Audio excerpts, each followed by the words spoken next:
അടുത്ത സെഷൻ ബല്ലാത്ത ജാതി പാട്ടുകളുടെ രോഷവും രാഷ്ട്രീയവും.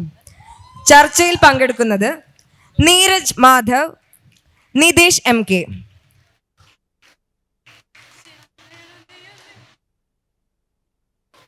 Neeraj Madhav actor, rapper, dancer എന്നീ നിലകളിൽ ശ്രദ്ധേയൻ. ഇന്ന് ഹിപ്ഹോപ്പ് രംഗത്തെ പ്രധാന ശബ്ദമായി മാറിയിരിക്കുന്നു. നിതേഷ് MK എഴുത്തുകാരൻ, ജേർണലിസ്റ്റ് എന്നീ നിലകളിൽ പ്രവർത്തിക്കുന്ന നിതേഷ് MK മിൻറ്റിൻ്റെ മുൻ അസിസ്റ്റന്റ് എഡിറ്ററും ലേഖകനുമാണ്. സോ ഒരിക്കൽ കൂടി നീരജ് മാധവിനെയും നിതേഷ് MKയെയും വേദിയിലേക്ക് സ്വാഗതം ചെയ്യുന്നു. Over to the talk.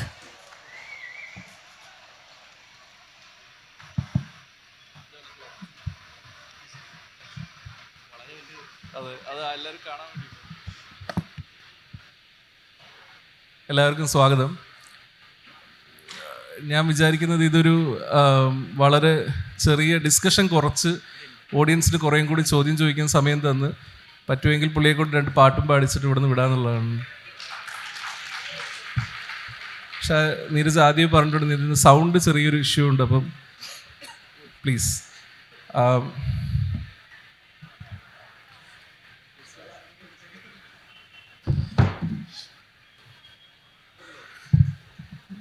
നമ്മൾ സെഷൻ്റെ ഹെഡിങ് എന്ന് പറയുന്നത് ഈ പറയുന്ന രോഷവും രാഷ്ട്രീയവുമാണ്.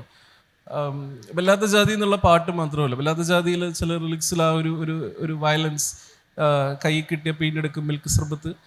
അപ്പം ഇത് ഇൻ ജനറൽ ഇങ്ങനെ ഒരു മലയാളത്തിലെ പുതുതലമുറ പാട്ടുകൾ ഒരു രോഷവും ഉള്ള പോലെ തോന്നുന്നുണ്ടോ, അതോ ഒരു തന്ത വൈബുള്ള ആൾക്കാർ ജസ്റ്റ് ചാർത്തി കൊടുക്കുന്ന ഒരു ടൈറ്റിലാണ്, ഇങ്ങനെ അവർ ഭയങ്കര വയലൻ്റ് ആണെന്നൊക്കെ?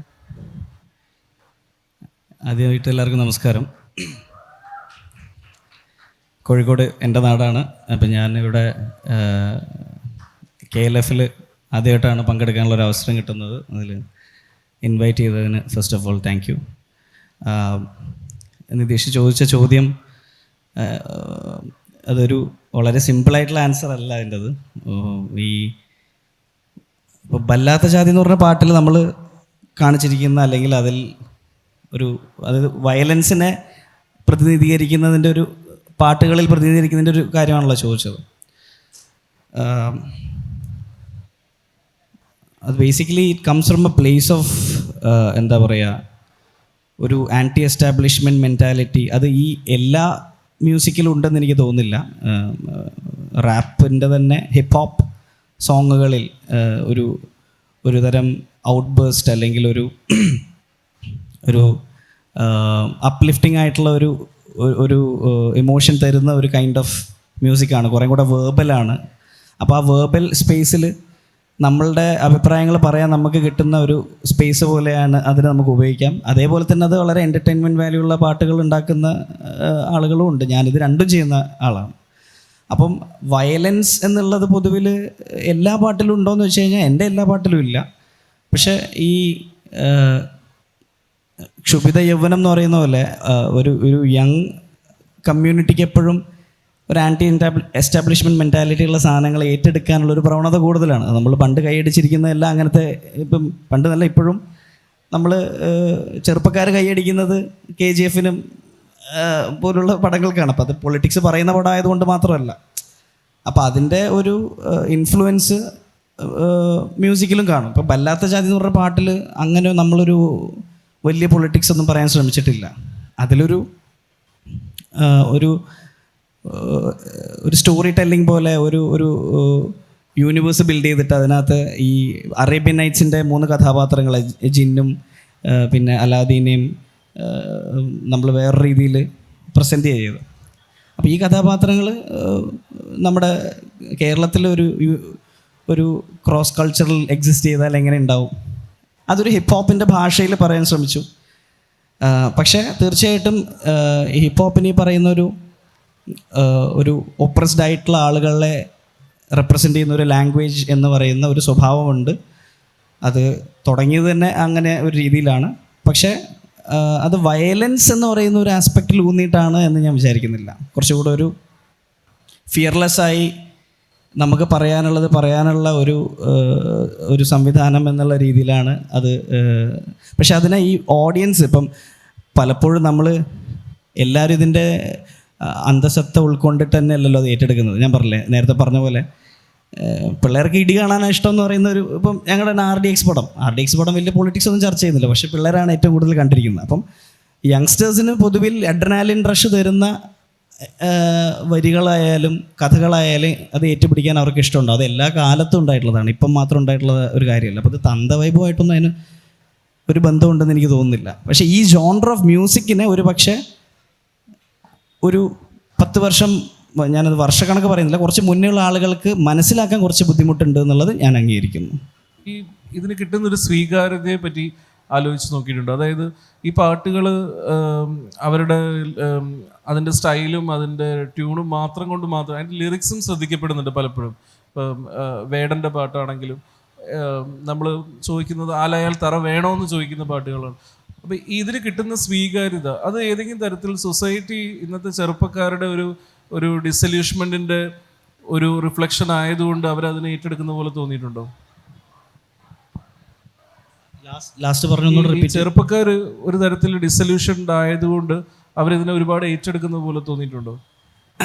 അതിപ്പം ഈ എങ്ങനെയാണോ മീഡിയ ഡെമോക്രറ്റൈസ്ഡ് ആയത്, അതായത് ഈ സോഷ്യൽ മീഡിയ വന്നതോടുകൂടി ആരുടെയും കുത്തകയല്ലാതെ മാറി ആരെല്ലാവരുടെ അഭിപ്രായം പറയാൻ തുടങ്ങിയ പോലെ തന്നെ അതിൻ്റെ റെപ്രസെൻറ്റേഷൻ ആർട്ട് ആൻഡ് കൾച്ചറിലേക്കൊക്കെ വന്നിട്ടുണ്ട്. അപ്പോൾ ഈ ഹിപ്പ് ഹോപ്പ് എന്ന് പറയുന്ന ഒരു ജോണർ അല്ലെങ്കിൽ റാപ്പ് എന്ന് പറയുന്ന ഒരു കലാരൂപം ഇവിടെ അത്ര എന്താ പറയുക ആക്റ്റീവ് ആയിരുന്നില്ല. അത് വന്നപ്പോൾ അത് കുറേ കൂടെ വേർബലാണ്. ഞാൻ പറഞ്ഞല്ലോ, അത് മെലഡി ഓറിയൻറ്റഡ്, നമ്മുടെ സംഗീതം പ്രൈമറിലി മെലഡി ഓറിയൻറ്റഡ് ആണ്. പക്ഷേ റാപ്പ് കുറേ കൂടെ വരികളിലാണ് ഊന്നിയിട്ടുള്ള ഒരു കലാരൂപമാണ്. അപ്പോൾ അതിനകത്ത് നമ്മുടെ അഭിപ്രായങ്ങൾ പറയാനുള്ളൊരു സ്പേസ് ആയിട്ട് അതിനെ ഉപയോഗിക്കാം. ഞാൻ പറഞ്ഞല്ലോ, എൻ്റർടൈൻമെൻറ്റ് വാല്യൂ ഉള്ള പരിപാടി, അത് അതിനെങ്ങനെ ഉപയോഗിക്കുന്നു എന്നുള്ള പോലെ ഇരിക്കും. അപ്പോൾ എല്ലാ കാലത്തും അങ്ങനെയുള്ള തുറന്നു പറച്ചിലുകൾ കേൾക്കാനും അത് ഏറ്റെടുക്കാനും ആളുകളുണ്ട്. അത് ഈ ഒരു സംവിധാനം കുറച്ചും കൂടി ഈസി ആക്കിയതെന്ന് തോന്നുന്നു. കുറച്ചുകൂടെ കഥ പറയാനും നമ്മുടെ അഭിപ്രായം പറയാനും നമ്മൾ ഒരു വർക്ക് ഓഫ് ആർട്ടായിട്ട് അതിനെ പ്രസൻറ്റ് ചെയ്യുമ്പോൾ നമ്മളൊരു ഇൻ്റർവ്യൂവിൽ വന്ന് പറയുന്നതിനേക്കാൾ ഇമ്പാക്റ്റ് അതിനുണ്ട്. അപ്പം ആ രീതിയിലത് നമ്മുടെ റെപ്രസെൻറ്റേഷൻ, നമ്മുടെ ജനറേഷൻ്റെ ഒരുപാട് കോൺഫ്ലിക്റ്റുകളും ഒരുപാട് പ്രൊട്ടസ്റ്റുകളൊക്കെ അതിൽ കൂടെ പറയാൻ പറ്റുന്നുണ്ട്. അങ്ങനെ പാട്ട് നിർമ്മിക്കുന്ന സമയത്ത്, ഇപ്പം അടുത്ത വല്ലാത്ത ജാതി നിർമ്മിക്കുന്ന സമയത്ത് നീരജ് ഇങ്ങനത്തെ രാഷ്ട്രീയം ആലോചിച്ചിട്ടാണോ ഈ പാട്ടുകൾ നിർമ്മിക്കുന്നത്? ഏതെങ്കിലും തരത്തിൽ ഒരു രാഷ്ട്രീയം പറയണമെന്ന് വിചാരിച്ചിട്ട് നിർമ്മിക്കുന്നുണ്ടോ? ഞാൻ അങ്ങനെ രാഷ്ട്രീയം പറയണം എന്ന് വിചാരിച്ച് എഴുതുന്ന പാട്ടുകളും ഉണ്ട്, അല്ലാതെ എഴുതിയിട്ടുള്ള പാട്ടുകളുണ്ട്. ഞാൻ ആദ്യം എൻ്റെ ഫസ്റ്റ് റിലീസ് എന്ന് പറയുന്നത് ജംഗിൾ സ്പീക്സ് എന്ന് പറയുന്ന ഒരു EP ആണ്, ഒരു 3 പാട്ടുകൾ. അത് കോവിഡിൻ്റെ സമയത്താണ് നമ്മൾ ഈ രംഗത്തേക്ക് ഇറങ്ങുന്നത്, പാട്ടുണ്ടാക്കൽ പരിപാടി. പണ്ട് മുതൽ എഴുത്തിൽ താല്പര്യം ഉണ്ടായിരുന്നു. അത് പിന്നെ കവിതകളിലേക്കും ചെറുകഥകളിലേക്കൊക്കെ വന്ന് പിന്നീട് അത് ഹിപ്പ് ഹോപ്പിലെത്തി, അത് വേറൊരു രൂപം പ്രാപിച്ചതാണ്. അപ്പോൾ ഞാൻ എന്നെ ബാധിക്കുന്ന പൊളിറ്റിക്സ്, ഇപ്പോൾ എല്ലാവരും എല്ലാവർക്കും ഒരേപോലെ പറയാൻ പറ്റില്ല. അവനവൻ്റെ ലൈഫ് സിറ്റുവേഷനിൽ നിന്ന് അവർക്ക് ഫീൽ ചെയ്തിട്ടുള്ള പൊളിറ്റിക്സ് ആണല്ലോ നമ്മൾ പറയേണ്ടത്. അപ്പോൾ എനിക്ക് ഒരുപക്ഷെ ഞാൻ ഈ എൻവയൺമെൻറ്റൽ ആയിട്ടുള്ള ചില കാര്യങ്ങളിൽ ഒരുപാട് എന്താ പറയുക ഇൻവെസ്റ്റഡ് ആയിട്ടുള്ള ഒരാളാണ്. അപ്പോൾ അത് എൻ്റെ പാട്ടുകളിൽ ഞാൻ റിഫ്ലക്റ്റ് ചെയ്തുകൊണ്ട് ഈ ആനിമൽസിൻ്റെ കഥാപാത്രങ്ങൾ ഹ്യൂമൻ അട്രോസിറ്റീസിനെതിരെ സംസാരിക്കുന്ന പോലത്തെ ഒരു EP ആയിരുന്നു ഈ ജംഗിൾ സ്പീക്സ് എന്ന് പറയുന്നത്. അപ്പോൾ അതിനകത്ത് മൃഗങ്ങളുടെ ക്യാരക്ടർ വന്നിട്ട് അപ്പോൾ അന്ന് ഞാൻ പറഞ്ഞല്ലോ, റാപ്പ് ഇവിടെ അത്ര പോപ്പുലർ അല്ലാതിരുന്നൊരു സമയത്ത് നമ്മൾ ഒരു purely out of an interest of creating art, because everything else was not happening. അപ്പം ഇഷ്ടമുള്ള എന്തെങ്കിലും ക്രിയേറ്റ് ചെയ്യുക എന്നുള്ളൊരു ഇൻറ്റൻഷനിൽ ഉണ്ടാക്കിയത് ഒരു സംഭവമാണ്. അപ്പോൾ അത് പതുക്കെ ആൾക്കാർ ഏറ്റെടുത്തു. അതിനുശേഷം ഞാൻ ചെയ്ത് ഒരു പാട്ടാണ് പക്ഷേ ഏറ്റവും കൂടുതൽ പോപ്പുലർ ആയത്, പണിവാളി എന്ന് പറയുന്ന ഒരു ട്രാക്കാണ് ഏറ്റവും കൂടുതൽ ജനങ്ങൾ ഏറ്റെടുത്ത ഒരു പാട്ട്. ഒരു പക്ഷേ ആ ഒരു റാപ്പ് സീൻ അന്ന് എന്താ പറയുക ഒരുപാട് പേര് ഏറ്റെടുത്ത ഒരു പാട്ടായിരുന്നു. പക്ഷെ അതിൽ പൊളിറ്റിക്സ് ഒന്നും പറയുന്നില്ല. പൊളിറ്റിക്സ് എന്ന് പറഞ്ഞു കഴിഞ്ഞാൽ ഈ പറഞ്ഞ പോലെ റിലേറ്റബിൾ ആയിട്ടുള്ള കണ്ടന്റ് മാത്രമാണ്. അത് ഒരു your average boy next door who cannot sleep and who has a lot of night ടെറേഴ്സൊക്കെ ഉള്ള, ഉറങ്ങാൻ പറ്റാത്ത ഒരാളുടെ വളരെ റിലേറ്റബിൾ ആയിട്ടുള്ളൊരു കഥ. അതിനകത്ത് നമ്മൾ രസകരമായിട്ടൊരു കൾച്ചറൽ എലമെൻ്റ്, ഒരു യക്ഷിയെ പോലെയുള്ള ഒരു മിത്തിക്കൽ എലമെൻ്റ് കൊണ്ടുവന്ന് അത് ഇൻറ്റഗ്രേറ്റ് ചെയ്ത് ഒരു സിംഗ് അലോങ് ഹുക്കൊക്കെ കൊണ്ടുവന്ന്, അപ്പം ആൾക്കാർക്ക് പ്രഥമ ദൃഷ്ട്യാ ഇത് സംഗീതം ഇല്ലാത്തത് കൊണ്ട് അല്ലെങ്കിൽ മെലഡി ആക്റ്റീവ്ലി ഇല്ലാത്തത് കൊണ്ട് ഇതെന്ത് പാട്ടാണെന്ന് പറയുന്ന ഒരു സമൂഹം ഉണ്ടായിരുന്നു. അപ്പം പക്ഷെ അങ്ങനെ മെലഡിയും അല്ല ഇതിൻ്റെ ഹൃദയം, ഇതിൻ്റെ ഹാർട്ട് മെലഡി അല്ല, ഇതിൻ്റെ ഹാർട്ട് സ്റ്റോറി ടെല്ലിംഗ് ആണ്, അല്ലെങ്കിൽ കഥ പറച്ചിലാണെന്നുള്ള രീതിയിൽ ആദ്യം നമ്മൾ വലിയ പൊളിറ്റിക്സ് ഒന്നും പറയാതെ കുറച്ചുകൂടെ സിമ്പിളായിട്ടുള്ളൊരു പാട്ട് കൊടുത്തപ്പം പീപ്പിൾ അത് ആക്സെപ്റ്റ് ചെയ്തു. അപ്പോൾ അതിനുശേഷം പിന്നീടും ഞാൻ പല രീതിയിലുള്ള പാട്ടുകൾ ഉണ്ടാക്കിയിട്ടുണ്ട്. എനിക്ക് പേഴ്സണലായിട്ടുള്ള എൻ്റെ കഥകൾ പറയുന്ന പാട്ടുകളുണ്ട്. മെൻ്റൽ ഹെൽത്തിനെ പറ്റി ഞാനൊരു EP ചെയ്തിരുന്നു, വിഷ് ഹോപ്പ് ലവ് എന്ന് പറഞ്ഞ ഫ്ലൈ എന്ന് പറഞ്ഞിട്ട്. പിന്നെ വളരെ ആൾക്കാർക്ക് ഏറ്റുപിടിച്ച് പാടാൻ പറ്റിയ, ഡാൻസ് കളിക്കാൻ പറ്റിയ പാട്ടുകളും ഞാൻ ചെയ്തിട്ടുണ്ട്. അപ്പോൾ ഞാൻ എൻ്റെ ഒരു ബോഡി ഓഫ് വർക്ക് എല്ലാം പൊളിറ്റിക്കലാണെന്ന് പറയാൻ പറ്റില്ല. ഇതിൽ ഇപ്പം ഈ ലിറിക്സിൻ്റെ കാര്യം പറഞ്ഞിട്ട് ചോദിക്കുകയാണ്. നമ്മൾ ഒരു കാലത്ത് മുഴുവൻ യൂഷ്വലായിട്ട് കുറേ ലിറിക്സ് ഉണ്ട്. അത് മനസ്സിൻ മൺവീണ, മനസ്സിന് കേൾക്കുന്നത് നമുക്കറിയാം മൺവീണയായിരിക്കും ചിലപ്പോൾ അടുത്ത വാക്ക്. അങ്ങനെ ഒരു ഭയങ്കര ടിപ്പിക്കൽ ലിറിക്സ് ഉണ്ടായിരുന്ന ഒരു കാലഘട്ടം ഉണ്ടായിരുന്നല്ലോ. അവിടെ നിന്ന് ഇപ്പം നോക്കുമ്പോൾ എല്ലാത്തിൻ്റെ ലിറിക്സ് ഭയങ്കര ഇൻട്രസ്റ്റിംഗ് ആണ്. ലിറിക്സ് ആൾക്കാർ നോട്ട് ചെയ്യുന്നുണ്ട്. എനിക്കൊന്ന് പണിപാളിയൊക്കെ അതിന് ഒരു കോൺട്രിബ്യൂട്ട് ചെയ്യുന്നുണ്ട്. അപ്പം ഈ ഒരു മാറ്റം നീരജ് കാണുന്നത് എങ്ങനെയാണ് ഒരു മേക്കർ എന്നുള്ള രീതിയിൽ? എനിക്ക് ഇത് നല്ലൊരു ഒബ്സർവേഷനാണ്. എനിക്ക് പലപ്പോഴും തോന്നിയിട്ടുണ്ട് നമ്മുടെ മലയാള ഭാഷയ്ക്ക് തന്നെയുള്ളൊരു പ്രശ്നം ഭയങ്കര ഔപചാരികമാണെന്ന് എനിക്ക് തോന്നാറുണ്ട്. അത് ഒരു ആധികാരികമായിട്ട് പ്രസംഗിക്കാൻ പലപ്പോഴും നമ്മുടെ രാഷ്ട്രീയ പ്രസംഗങ്ങളും കവല പ്രസംഗങ്ങളും ഒക്കെ നമ്മളൊരു ശ്ലോകം കേൾക്കുന്ന പോലെ കേട്ടുവിടുക. നമ്മളൊരിക്കലും നമ്മളത് കണക്റ്റ് ആവുന്നില്ല. നമ്മളൊരു നമ്മുടെ മുന്നിലിരിക്കുന്ന ഓഡിയൻസുമായിട്ട് കണക്റ്റ് ആവാറില്ല. ഭയങ്കര ഒരു കാപട്യം അതിനകത്തുള്ള പോലെ എനിക്ക് പേഴ്സണലി ഫീൽ ചെയ്യാറുണ്ട്. ടൈപ്പ് റൈറ്റർ വിഴുങ്ങിയ പോലെ. അതെ.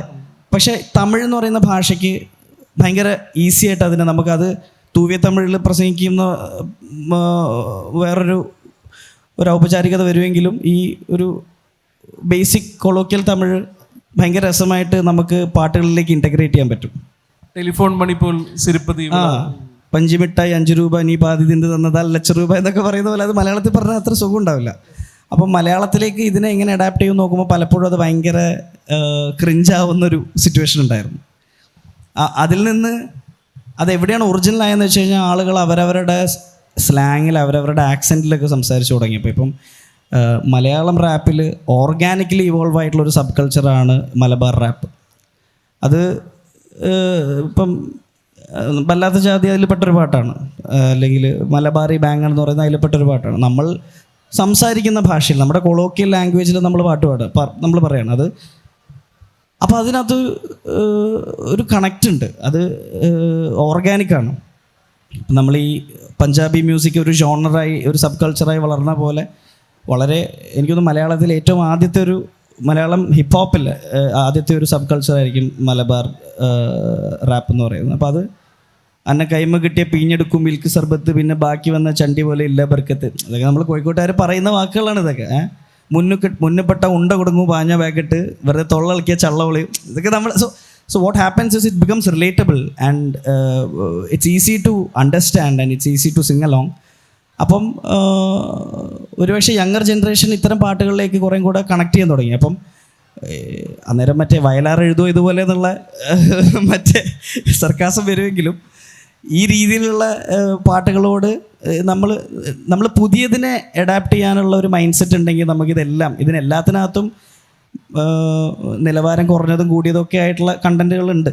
പക്ഷേ ഇതിൽ കഥ പറച്ചിൻ്റെ ഒരു രീതി, പുതിയൊരു രീതിക്ക് നമ്മൾ ഓപ്പൺ അപ്പ് ആവാനുള്ളൊരു മൈൻഡ് സെറ്റ് ഉണ്ടെങ്കിൽ പ്രായഭേദമന്യേ നമുക്ക് ഇതെല്ലാം ആസ്വദിക്കാൻ പറ്റുമെന്നാണ് എനിക്ക് തോന്നിയിട്ടുള്ളത്. നമ്മൾ കണ്ടീഷൻഡ് ആയതിൻ്റെ ഒരു പ്രശ്നമാണ്. അതായത് പാട്ടുകൾ എന്ന് പറഞ്ഞു കഴിഞ്ഞാൽ മുത്തുമണി പോലുള്ള വരികൾ വേണം, വളരെ അനർഗളമായിട്ടുള്ള പിന്നെ മെലഡി വേണം.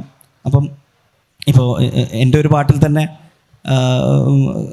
എന്താ പറയുന്നതെന്ന് പറഞ്ഞു കഴിഞ്ഞാൽ വരികളല്ല, ഐ മീൻ മെലഡിയിലല്ല, എൻ്റെ വരികളിൽ ശ്രദ്ധ ചെലുത്തി ഇതുവരെയുള്ള നിൻ്റെ മുൻവിധികൾ പൊളിച്ചെറിഞ്ഞ് നീ ശ്രോതാവ്, പിന്നെയാകി വിധികർത്താവ്, മനസ്സിലാക്കിയതിന് ആത്മാവ് ഇവിടെ വരികളാകുന്നു രാജാവ് എന്നാണ് പറയുന്നത്. അപ്പം എന്ന് പറയുന്ന പോലെ നമ്മൾ അതിൻ്റെ ഒരു അപ്രോച്ചിനെ മനസ്സിലാക്കാൻ ശ്രമിച്ചു കഴിഞ്ഞാൽ ഇറ്റ്സ് എൻജോയബിൾ. ഇതിൻ്റെ മറ്റൊരു വശം, ഇത് മുമ്പും ഇതുപോലെ ഇതിൻ്റെ ഒരു സ്ട്രക്ചർ പൊളിച്ചെഴുതാനുള്ള ശ്രമങ്ങൾ നടന്നിരുന്നു. പക്ഷേ പലപ്പോഴും ഇതിന് ഇപ്പം വല്ലാത്ത ജാതി ഒരു പാട്ട് ചെയ്യണമെങ്കിൽ എനിക്ക് തോന്നുന്നു അത് ഒരു പക്ഷേ അധികം ആൾക്കാരും അതിന് ചിലപ്പോൾ ആലോചിക്കാത്തൊരു കാര്യം, you have to invest a lot of time and effort for it. You can do other work and this work. ഇത് വേണ്ടി ഡെഡിക്കേറ്റഡ് ആയിട്ട് നമ്മൾ സമയം ചെലവഴിക്കണം. ഇതിൻ്റെ അകത്തുനിന്നൊരു ജീവിതമാർഗം വേണം. ഈ മോഡ് ഓഫ് പ്രൊഡക്ഷൻ, ഇങ്ങനെ പാട്ടുണ്ടാക്കുന്നത് സസ്റ്റൈനബിൾ ആവണം. ഇപ്പം അതിനുള്ളൊരു സാഹചര്യം ഒത്തുവന്ന പോലെ തോന്നുന്നുണ്ടോ? ഇത് it comes from A place of passion, because primarily comes from A place of passion. ഞാനിത് തുടങ്ങിയപ്പോൾ ഇതിനകത്തുനിന്ന് മോണിറ്ററി ബെനിഫിറ്റ് നമ്മൾ ചിന്തിക്കുന്ന പോലുമില്ല. പക്ഷേ എൻ്റെ ഒരു പേഴ്സണൽ അപ്രോച്ചിൽ, ഒരു ആർട്ടിസ്റ്റിക് ലൈഫിൽ ഞാനൊരു പൈനിയറിങ് മെൻറ്റാലിറ്റി ഉള്ള ഒരു ആളാണ്. എനിക്ക് വെഞ്ചർ ഔട്ട് ചെയ്യാൻ, അധികം സഞ്ചരിച്ചിട്ടില്ലാത്ത വഴികളിലൂടെ വഴിവെട്ടി കയറാനൊക്കെ താല്പര്യമുള്ള ഒരാളാണ്. അപ്പം അതിൻ്റെ തന്നെ ഒരു റീസൺ കൊണ്ടായിരിക്കാം 2018 ഒരു പക്ഷേ ഇന്ത്യയിലെ ആദ്യത്തെ ഒരു ബിഗ്ഗസ്റ്റ് വെബ് സീരീസിൽ നമ്മൾ ഒരു സൗത്ത് നിന്നുള്ള റെപ്രസെൻറ്റേഷനായിട്ട് എനിക്ക് ഫാമിലി മാനിൽ മാറാൻ പറ്റും. അപ്പോൾ അന്ന് OTT സീൻ ഇവിടെ ആക്റ്റീവായിട്ടില്ല. അപ്പോൾ നമ്മൾ we try to keep updated, stay head of the game എന്ന് പറയുന്ന പോലെ നമ്മളത്. പക്ഷേ അത് ഈ പറഞ്ഞ പോലെ കുറച്ച് ഹെഡ് ഓഫ് ദ ടൈം ആയിരുന്നു. അന്ന് ഒരുപാട് പേര് OTT സ്പേസ് കണ്ടിട്ടില്ല. അപ്പം പലപ്പോഴും ഈ പൈനിയറിങ്ങിൻ്റെ പ്രശ്നം എന്ന് പറയുന്നത് ഈ പറഞ്ഞ പോലെ അത് സസ്റ്റൈനബിൾ ആണോ, അല്ലെങ്കിൽ അതിനകത്തു നിന്നുള്ള നമ്മളുടെ ഒരു കണ്ടംപററി ആക്സെപ്റ്റൻസ്, പ്രസ്തുത കാലഘട്ടത്തിലുള്ള ഒരു അംഗീകാരം എത്രത്തോളം, പിന്നീട് അതിൻ്റെ പിറകെ വന്ന അതിനേക്കാൾ താരമൂല്യമുള്ള ആളുകളായിരിക്കും ചിലപ്പോൾ അതിനെ കയ്യടി മേടിക്കുക. അപ്പോൾ എന്ന് പറയുന്ന പോലെ അത് തുടങ്ങി വെക്കുക എന്ന് പറയുന്നത് വളരെ പെയിൻഫുൾ ആയിട്ടുള്ളൊരു പ്രോസസ്സാണ്. ഇപ്പോൾ ഈ റാപ്പ് സീനിൽ തന്നെ ഇതിന് മുന്നേയും വളരെ മെയിൻ സ്ട്രീം അല്ലാതെ പാട്ടുകൾ ഉണ്ടാക്കി ഒരുപാട് പേരുണ്ടായിരുന്നെങ്കിലും ഈ പണിവാളി എന്ന് പറഞ്ഞൊരു പാട്ട് നമ്മൾ മെയിൻ സ്ട്രീമിലേക്ക് എത്തിച്ചപ്പോൾ ഞങ്ങൾക്ക് ഭയങ്കര ഒരു സന്തോഷം കിട്ടിയിരുന്നു. അതിനുശേഷവും എനിക്ക് വലിയ പ്രൊഡക്ഷൻസ് ചെയ്യണമെന്ന് ആഗ്രഹം ഉണ്ടെങ്കിൽ അന്ന് ഇതിന് കമേഴ്ഷ്യലി ഇൻറ്റഗ്രേറ്റ് ചെയ്യാനുള്ള സാധ്യത വളരെ കുറവായിരുന്നു. നമ്മൾ വല്ലാത്ത ജാതി ചെയ്തപ്പോൾ ഞാൻ എൻ്റെ കയ്യിൽ നിന്ന് കാശിട്ടിട്ടാണ് ഒരു സിനിമ ചെയ്യുന്ന പോലെ, സിനിമയുടെ മ്യൂസിക് വീഡിയോ പോലെ ചെയ്യണമെന്ന് പറഞ്ഞ് നമ്മൾ ഞങ്ങളുടെ ഒരു മൂവി പ്രൊഡ്യൂസ് ചെയ്ത പോലെ തന്നെ ഒരു വലിയ സ്കെയിലായിരുന്നു നമ്മളത് ചെയ്തത്. പക്ഷെ അത് ചെയ്തപ്പോൾ അത് അപ്പോഴത്തേക്കും കാലം മാറി, കഥ മാറി എന്ന് പറയുന്ന പോലെ ഡെഫ് ജാം പോലുള്ളൊരു ലേബിൾ വന്ന് ആ പാട്ട് നമ്മളുടെ അടുത്ത് നിന്ന് മേടിക്കുന്നു. നമ്മൾ ചിലവാക്കിയേക്കാൾ എത്രയോ കൂടുതൽ കാശ് തന്ന് അവർ അതിൻ്റെ ക്വാളിറ്റി, ഇതുപോലൊരു വീഡിയോ പ്രൊഡക്ഷൻ നമ്മൾ കണ്ടിട്ടില്ല എന്ന് പറയുന്നു. അപ്പം ഇസ് ഇറ്റ് വർത്ത് ഇറ്റ് എന്ന് വെച്ച് കഴിഞ്ഞാൽ sometimes it is, sometimes it's not, but it's more of a personal gratification of achieving something that's never tried before. അപ്പം and I'll always keep doing it, venturing out and testing new grounds. നമ്മളിതിൻ്റെ രാഷ്ട്രീയം ചർച്ച ചെയ്തു, ഭാഷ ചർച്ച ചെയ്തു. എനിക്ക് ഫൈനലായിട്ടൊരു കാര്യം ചോദിക്കാനുള്ളത്, എനിക്ക് തന്നെ പലപ്പോഴും വളരെ ക്യൂരിയോസിറ്റി തോന്നിയിട്ടുള്ളൊരു കാര്യമാണ് ഇതിന് കിട്ടുന്നൊരു സ്വീകാര്യത. അപ്പോൾ ഇത് പലപ്പോഴും നമ്മളൊരു പാരൻസിൻ്റെ ഒക്കെ ഒരു ജനറേഷനിൽ ഉള്ള ആൾക്കാർക്ക്, ഇപ്പം നീരജിന് ഒരു പക്ഷേ നീരജ് ഫിലിംസ് കൂടി ചെയ്യുന്നതുകൊണ്ട് നീരജ് യു ആർ പോപ്പുലർ, പക്ഷേ മറ്റ് പല റാപ്പേഴ്സും ഒരുപക്ഷെ ഇവർക്ക് യാതൊരു ധാരണയും ഉണ്ടാവില്ല. എന്നാൽ അതേസമയം ഈ യങ്ങർ ജനറേഷനെ സംബന്ധിച്ച് ഇത് ഭയങ്കര ഇൻഫ്ലുവൻസ് ചെയ്യുന്ന ആൾക്കാരാണ്. എനിക്ക് ചെറിയ കുട്ടികൾ ഉൾപ്പെടെ നമ്മളെ നാട്ടിലെ റാപ്പേഴ്സ് വളരെ ഇൻഫ്ലുവൻസ് ചെയ്യുന്നുണ്ട്. ഇപ്പോൾ ഹനുമാൻ കൈൻഡ് ആണെങ്കിലും ഡാപ്സി ആണെങ്കിലും ഇവരെല്ലാവരും ഭയങ്കരമായിട്ട് ഇൻഫ്ലുവൻസേഴ്സാണ്. എന്നാൽ അതേസമയം വേറൊരു വലിയ പറ്റം ആൾക്കാർ ഇതുമായിട്ട് യാതൊരു ബന്ധവുമില്ലാതെ ഒരു പാരലൽ യൂണിവേഴ്സ് പോലെ, രണ്ട് പാരലൽ യൂണിവേഴ്സ് പോലെ തോന്നിയിട്ടുണ്ടോ അങ്ങനെ? അല്ല, അത് ഈ ഞാൻ നേരത്തെ പറഞ്ഞൊരു ജനറേഷൻ ഗ്യാപ്പ് ഇതിനകത്തുണ്ട്. അത് പക്ഷേ എപ്പോഴും നമ്മുടെ ടേസ്റ്റുകളെ ബേസ് ചെയ്തിട്ടുള്ള ഭയങ്കര ഡ്രാസ്റ്റിക് ആയിട്ടുള്ള ചേഞ്ചുകളാണ്. ഇപ്പോൾ ഒരു കഴിഞ്ഞ 10 വർഷമായിട്ടുള്ള ആളുകൾക്ക്, 10 എന്ന് എനിക്കറിയാം, ഞാൻ പറഞ്ഞ ടൈമിൽ എനിക്ക് കൃത്യമായിട്ട് പറയാൻ പറ്റുന്നില്ല. പക്ഷേ ഇൻ്റർനെറ്റിൻ്റെ കടന്നുവരോട് കൂടിയിട്ട് നമ്മൾ പെട്ടെന്ന് കാണുന്നത് ഇൻ്റർനാഷണൽ സിനിമകളാണ്. അപ്പോൾ അതുവരെ നമ്മൾ പല പാസബിളായിട്ടുള്ള പരിപാടികളും ആക്സെപ്റ്റ് ചെയ്തിരുന്നിടത്ത് നിന്ന് നമ്മൾ നമ്മളുടെ പടത്തിലെ CG കമ്പയർ ചെയ്യുന്നത് മാർവലിലെ അവെഞ്ചേഴ്സിൻ്റെ CG ആയിട്ടാണ്. അപ്പോൾ പിള്ളേർക്ക് അത് പോരാ, പിള്ളേർക്ക് എന്നല്ല, ഇതിന് എക്സ്പോഷർ കിട്ടിയിരിക്കുന്ന ആളുകൾക്ക് അത് പോരാ. അപ്പം ഈ എക്സ്പോഷർ എത്രത്തോളം ആളുകൾ കാണാൻ ശ്രമിക്കും. അതേസമയം കണ്ടീഷൻഡ് ആയിട്ടുള്ള ആളുകൾക്ക് അവരുടെ ഒരു സെൻസിബിലിറ്റി ബ്രേക്ക് ചെയ്യാനുള്ളൊരു ബുദ്ധിമുട്ടുണ്ടല്ലോ, അത് തീർച്ചയായിട്ടും ഉണ്ട്. കാരണം ഞാൻ നേരത്തെ പറഞ്ഞ പോലെ ഇപ്പം സൗത്ത് ഇന്ത്യ എന്ന് ഞാൻ പറയുന്നില്ല, എന്നാലും മോസ്റ്റ്ലി സൗത്ത് ഇന്ത്യയിൽ അല്ലെങ്കിൽ ഇൻഡിപെൻഡൻറ്റ് മ്യൂസിക്കിൻ്റെ ഒരു ഹിസ്റ്ററി ഭയങ്കര പ്രോമിനൻ്റ് അല്ല. ഇൻ്റർനാഷണലി നോക്കിക്കഴിഞ്ഞാൽ നമുക്ക് സിനിമ ഇൻഡസ്ട്രിക്ക് പാരലായി അതിനേക്കാൾ വലിയ സൂപ്പർ സ്റ്റാറുകളുണ്ട്. ടൈലർ സ്വിഫ്റ്റും കാന്യെ വെസ്റ്റും അതിന് മുന്നേ മൈക്കൽ ജാക്സൺ ഒക്കെ ഉണ്ട്. നമുക്ക് ഇവിടെ ഇന്ത്യൻ മ്യൂസിക്കിൽ നോക്കുകയാണെങ്കിൽ പിന്നെയും പഞ്ചാബി മ്യൂസിക്കിന് അങ്ങനെ ഒരു ലെഗസി ഉണ്ട്. ദലർ മെഹന്ദിയും പിന്നെ അങ്ങനെയുള്ള ഒരു ഹിസ്റ്ററി ഉണ്ട്. തമിഴ് റാപ്പിലൊക്കെ ഈ പറയുന്ന യോഗി ബി എന്നൊക്കെ പറയുന്ന പോലെ ഒന്നുമില്ലെങ്കിൽ 94 റഹ്മാൻ പേട്ട റാപ്പ് ചെയ്തിട്ടുണ്ട്. 94 പുള്ളി ഒരു റാപ്പ് സോങ് മലയാളം ഇൻഡസ്ട്രിക്ക് ഇൻട്രൊഡ്യൂസ് ചെയ്ത്. അപ്പം പക്ഷെ അത് സിനിമ പാട്ടാണ്, അത് ഞാൻ പറഞ്ഞത് മാറിയിട്ടുള്ള കാര്യമാണ്. പക്ഷേ ഇൻഡിപെൻഡൻറ്റ് സിനിമ എന്ന് പറയുന്ന മാധ്യമത്തിൽ ഇഴുകി ചേർന്ന് വരുന്ന പാട്ടുകളല്ലാത്ത പാട്ടുകളുടെ ഒരു ഇൻഡിപെൻഡൻറ്റ് നിലനിൽപ്പ് വളരെ കുറവാണ്. ഇപ്പോഴും സിനിമ പാട്ടുകൾക്ക് തന്നെയാണ് മാർക്കറ്റ് നമ്മുടെ നാട്ടിലുള്ളത്. അപ്പോൾ അതിൽ നിന്ന് മാറി പാട്ടുകൾക്ക് വേണ്ടി മാത്രം ഒറിജിനൽ സോങ്സ് എന്ന് പറയുന്ന സിനിമയിൽ പറയുന്ന പാട്ടുകളല്ലാതെ ഒറിജിനൽ സോങ്ങുകൾക്കുള്ളൊരു മാർക്കറ്റ് ഇപ്പോൾ ഇവിടെ ഉണ്ടായിക്കൊണ്ടിരിക്കുകയാണ്. അപ്പോൾ അത് സമയമെടുക്കും ആ കൾച്ചറിനെ ആക്സെപ്റ്റ് ചെയ്യാൻ. അപ്പോൾ ഞാൻ പറഞ്ഞ മെയിൻ പോയിന്റ് എന്ന് പറഞ്ഞു കഴിഞ്ഞാൽ ഈ സിനിമാ പാട്ടുകളുടെ ഒരു കൾച്ചറിൽ നിന്ന് നമ്മളുടെ ഒരു ഓഡിയൻസിൻ്റെ ആസ്വാദനം ബേസിക്കലി മെലഡി ഓറിയൻറ്റഡ് ആണ്. നമ്മളിൽ മിക്ക ആളുകളും പാട്ടിൻ്റെ ട്യൂണാണ് ആദ്യം ക്യാച്ച് ചെയ്യുന്നത്. മൂളി കൊണ്ട് നടക്കുന്നത് ട്യൂണാണ്. അപ്പം മെലഡി ഓറിയൻറ്റഡ് ആയിട്ടുള്ള പാട്ടുകൾ കേട്ടിട്ടുള്ള ആളുകൾക്ക് മെലഡി ഇല്ലാത്ത പാട്ടുകളെല്ലാം ഒരുപോലെ ഇരിക്കും. എന്താണ് എല്ലാ പാട്ടും ഒരുപോലെ എന്ന് പറയും. അപ്പം നമ്മൾ റാപ്പിനെ പറ്റിയാണ് പറയുന്നതെങ്കിൽ അവർക്കത് പെട്ടെന്ന് ഇത് പാട്ടാണോ എന്ന് ചോദിക്കാൻ തോന്നുന്നതിൽ തെറ്റ് പറയാൻ പറ്റില്ല. അപ്പോൾ അവിടെ അങ്ങനെ എന്തെങ്കിലും അനുഭവം ഉണ്ടോ? ഒരുപാട്. വീട്ടിലില്ല, പക്ഷെ വീട്ടിൽ എൻ്റെ പേരൻസൊക്കെ കലാകാരന്മാരൊക്കെ ആയതുകൊണ്ട് കുഴപ്പമില്ല. അപ്പം പക്ഷേ ഒബ്വിയസ്ലി ഇതിൻ്റെ ഇതിനകത്ത് പലപ്പോഴും നിങ്ങളാണോ എഴുതുന്നതെന്ന് എൻ്റെ അടുത്ത് ചോദിക്കുന്ന ആളുകളുണ്ട്. അപ്പം സിനിമാ പാട്ടുകൾ സംവിധാനം ചെയ്യുന്ന മ്യൂസിക് ഡയറക്ടർ പിന്നെ എഴുതുന്നത് ഒരു ലിറിസിസ്റ്റ് അങ്ങനെയാണല്ലോ. അപ്പം നമ്മുടെ പാട്ടുകളൊക്കെ നമ്മൾ തന്നെ എഴുതുന്നു. ഒരു റാപ്പറെ സംബന്ധിച്ച് ഞാൻ പറഞ്ഞല്ലോ, പ്രൈമറിലി ലിറിക്കലായിട്ടുള്ള ഒരു കലാരൂപത്തിൽ നമ്മൾ എഴുതിയിട്ടില്ലെങ്കിൽ പിന്നെ നമുക്കത് ക്ലെയിം ചെയ്യാൻ പറ്റില്ല. അപ്പം അതിനകത്ത് എഴുത്തിൻ്റെ ഒരു ഭംഗി അല്ലെങ്കിൽ എഴുത്തിൻ്റെ സ്റ്റോറി ടെല്ലിങ്ങിൻ്റെ ഒരു രസം അത് ഇത്തിരി പേഷ്യൻ്റായിട്ട് കേട്ടിരുന്നാലേ നമുക്കത് ആസ്വദിക്കാൻ പറ്റുള്ളൂ. അപ്പം അതുകൊണ്ട് തന്നെ അപ്പോൾ നമുക്ക് ട്യൂണുള്ള പാട്ടുകളും ഉണ്ടാക്കേണ്ടി വരും, രസമുള്ള ആൾക്കാർക്ക് ഇഷ്ടമുള്ള പാട്ടുകളും ഉണ്ടാക്കേണ്ടി വരും. അപ്പോൾ അതിനകത്ത് രണ്ടിൻ്റെയും കൂടെ ഒരു ഹൈബ്രിഡ് പരിപാടികൾ. ഇപ്പോൾ പണിവാളിയിലൊക്കെ വേഴ്സ് നിങ്ങൾ ശ്രദ്ധിച്ചിട്ടുണ്ടെങ്കിൽ എന്താ പറയുക, വളരെ ലിറിക്കലാണെങ്കിൽ ഹുക്കിൽ അങ്ങനൊരു മെലഡി നമ്മൾ പ്ലേസ് ചെയ്തത് so that people like get into it easily. സെറ്റല്ലേ? ഓക്കെ.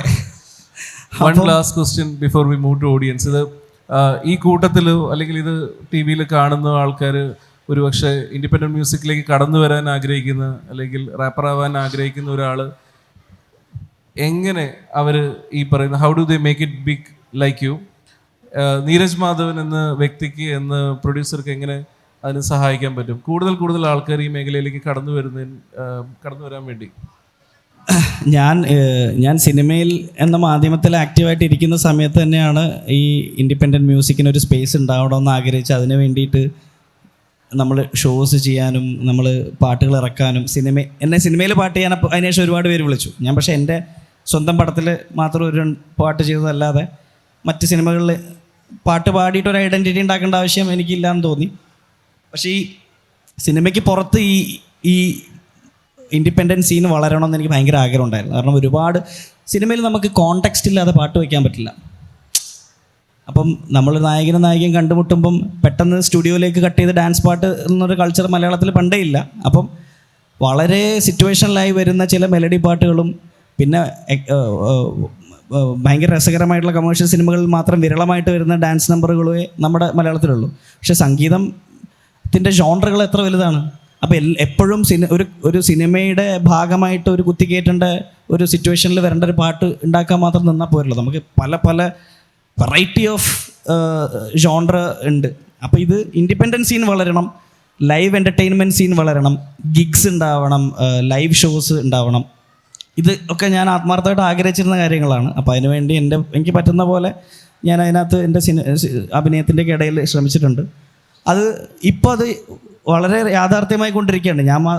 ഞാൻ അതിനകത്തൊരു ചെറിയ കോൺട്രിബ്യൂഷൻ ചെയ്തിട്ടുള്ളൂ. അതിന് ശേഷം അല്ലെങ്കിൽ ഈ പറയുന്ന ഒരുപാട് പേരുകൾ ഇപ്പം പിള്ളേർ സ്റ്റാർഡം അച്ചീവ് ചെയ്ത് തുടങ്ങി. അതായത് നമ്മൾ ഒരു 5 വർഷം മുന്നേ ചിന്തിക്കുമ്പോൾ ഇൻഡിപെൻഡൻറ്റ് സീനിൽ സ്റ്റാർഡം അച്ചീവ് ചെയ്യാൻ പറ്റുമോ, മറ്റേ അമ്പലപ്പറമ്പിൽ മാത്രം പാടുന്ന അല്ലെങ്കിൽ പാട്ടുകാരൻ എന്നുള്ള രീതിയിൽ നമുക്ക് പ്ലേ ബാക്ക് സിംഗർ ആണെങ്കിൽ മാത്രമാണ് നമുക്ക് സിനിമയിൽ പ്ലേ ബാക്ക് സിംഗർ ആണെങ്കിൽ മാത്രമാണ് നമുക്കൊരു വിലയുള്ളൂ, അല്ലാത്തൊരു പാട്ടുകാരനൊന്നും വിലയില്ല എന്ന് പറയുന്ന ഒരു സാഹചര്യം ഉണ്ടായിരുന്നു. ഇന്നത് മാറി.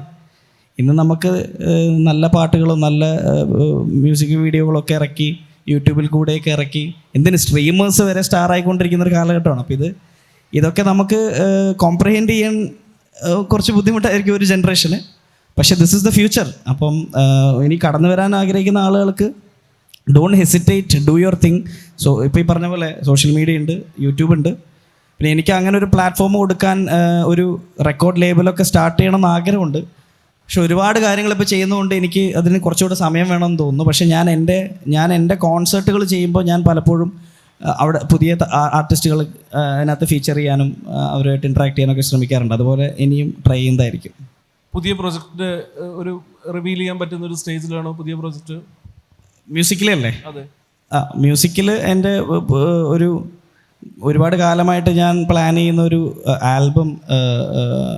ഈ ആൽബം എന്ന് പറയുമ്പോൾ തന്നെ അതിനകത്തുള്ളൊരു കോമഡി എന്താണെന്ന് വെച്ചാൽ, നമ്മളെ ആളുകൾ സിനിമ പാട്ടല്ലാത്ത എല്ലാ പാട്ടിനും ആൽബം എന്നാണ് പറയുക. ആൽബം ആക്ച്വലി ഒരു കളക്ഷൻ ഓഫ് സോങ്സ് ആണ്, അല്ലെങ്കിൽ ഒരു കളക്ഷൻ ഓഫ് എനിത്തിങ്. ഇപ്പം ഫോട്ടോ ആൽബം എന്ന് പറയുന്നത് കളക്ഷൻ ഓഫ് ഫോട്ടോ ആണല്ലോ. അപ്പം നമ്മളിവിടെ ആൽബം പാട്ട് എന്ന് പറഞ്ഞു കഴിഞ്ഞാൽ സിനിമ പാട്ടല്ലാത്ത ഒരു പാട്ടാണെങ്കിൽ so it's a single basically. അപ്പം ഞാൻ ആൽബം എന്ന് പറയുമ്പോൾ എല്ലാവരും പറയും എന്താ പാട്ടിൻ്റെ പേര്? ഞാൻ പറയും album is like A set of songs. ഞാനൊരു 10ഓളം പാട്ടുകളുടെ ഒരു കളക്ഷനായിട്ട് എൻ്റെ ഒരു വളരെ പേഴ്സണലായിട്ടുള്ള എൻ്റെ ഒരു ആർട്ടിസ്റ്റിക് ജേണി പറയുന്ന പടക്കുതിര എന്ന് പറയുന്ന ഒരു ആൽബത്തിൻ്റെ പണിപ്പുരയിലാണ്. അപ്പം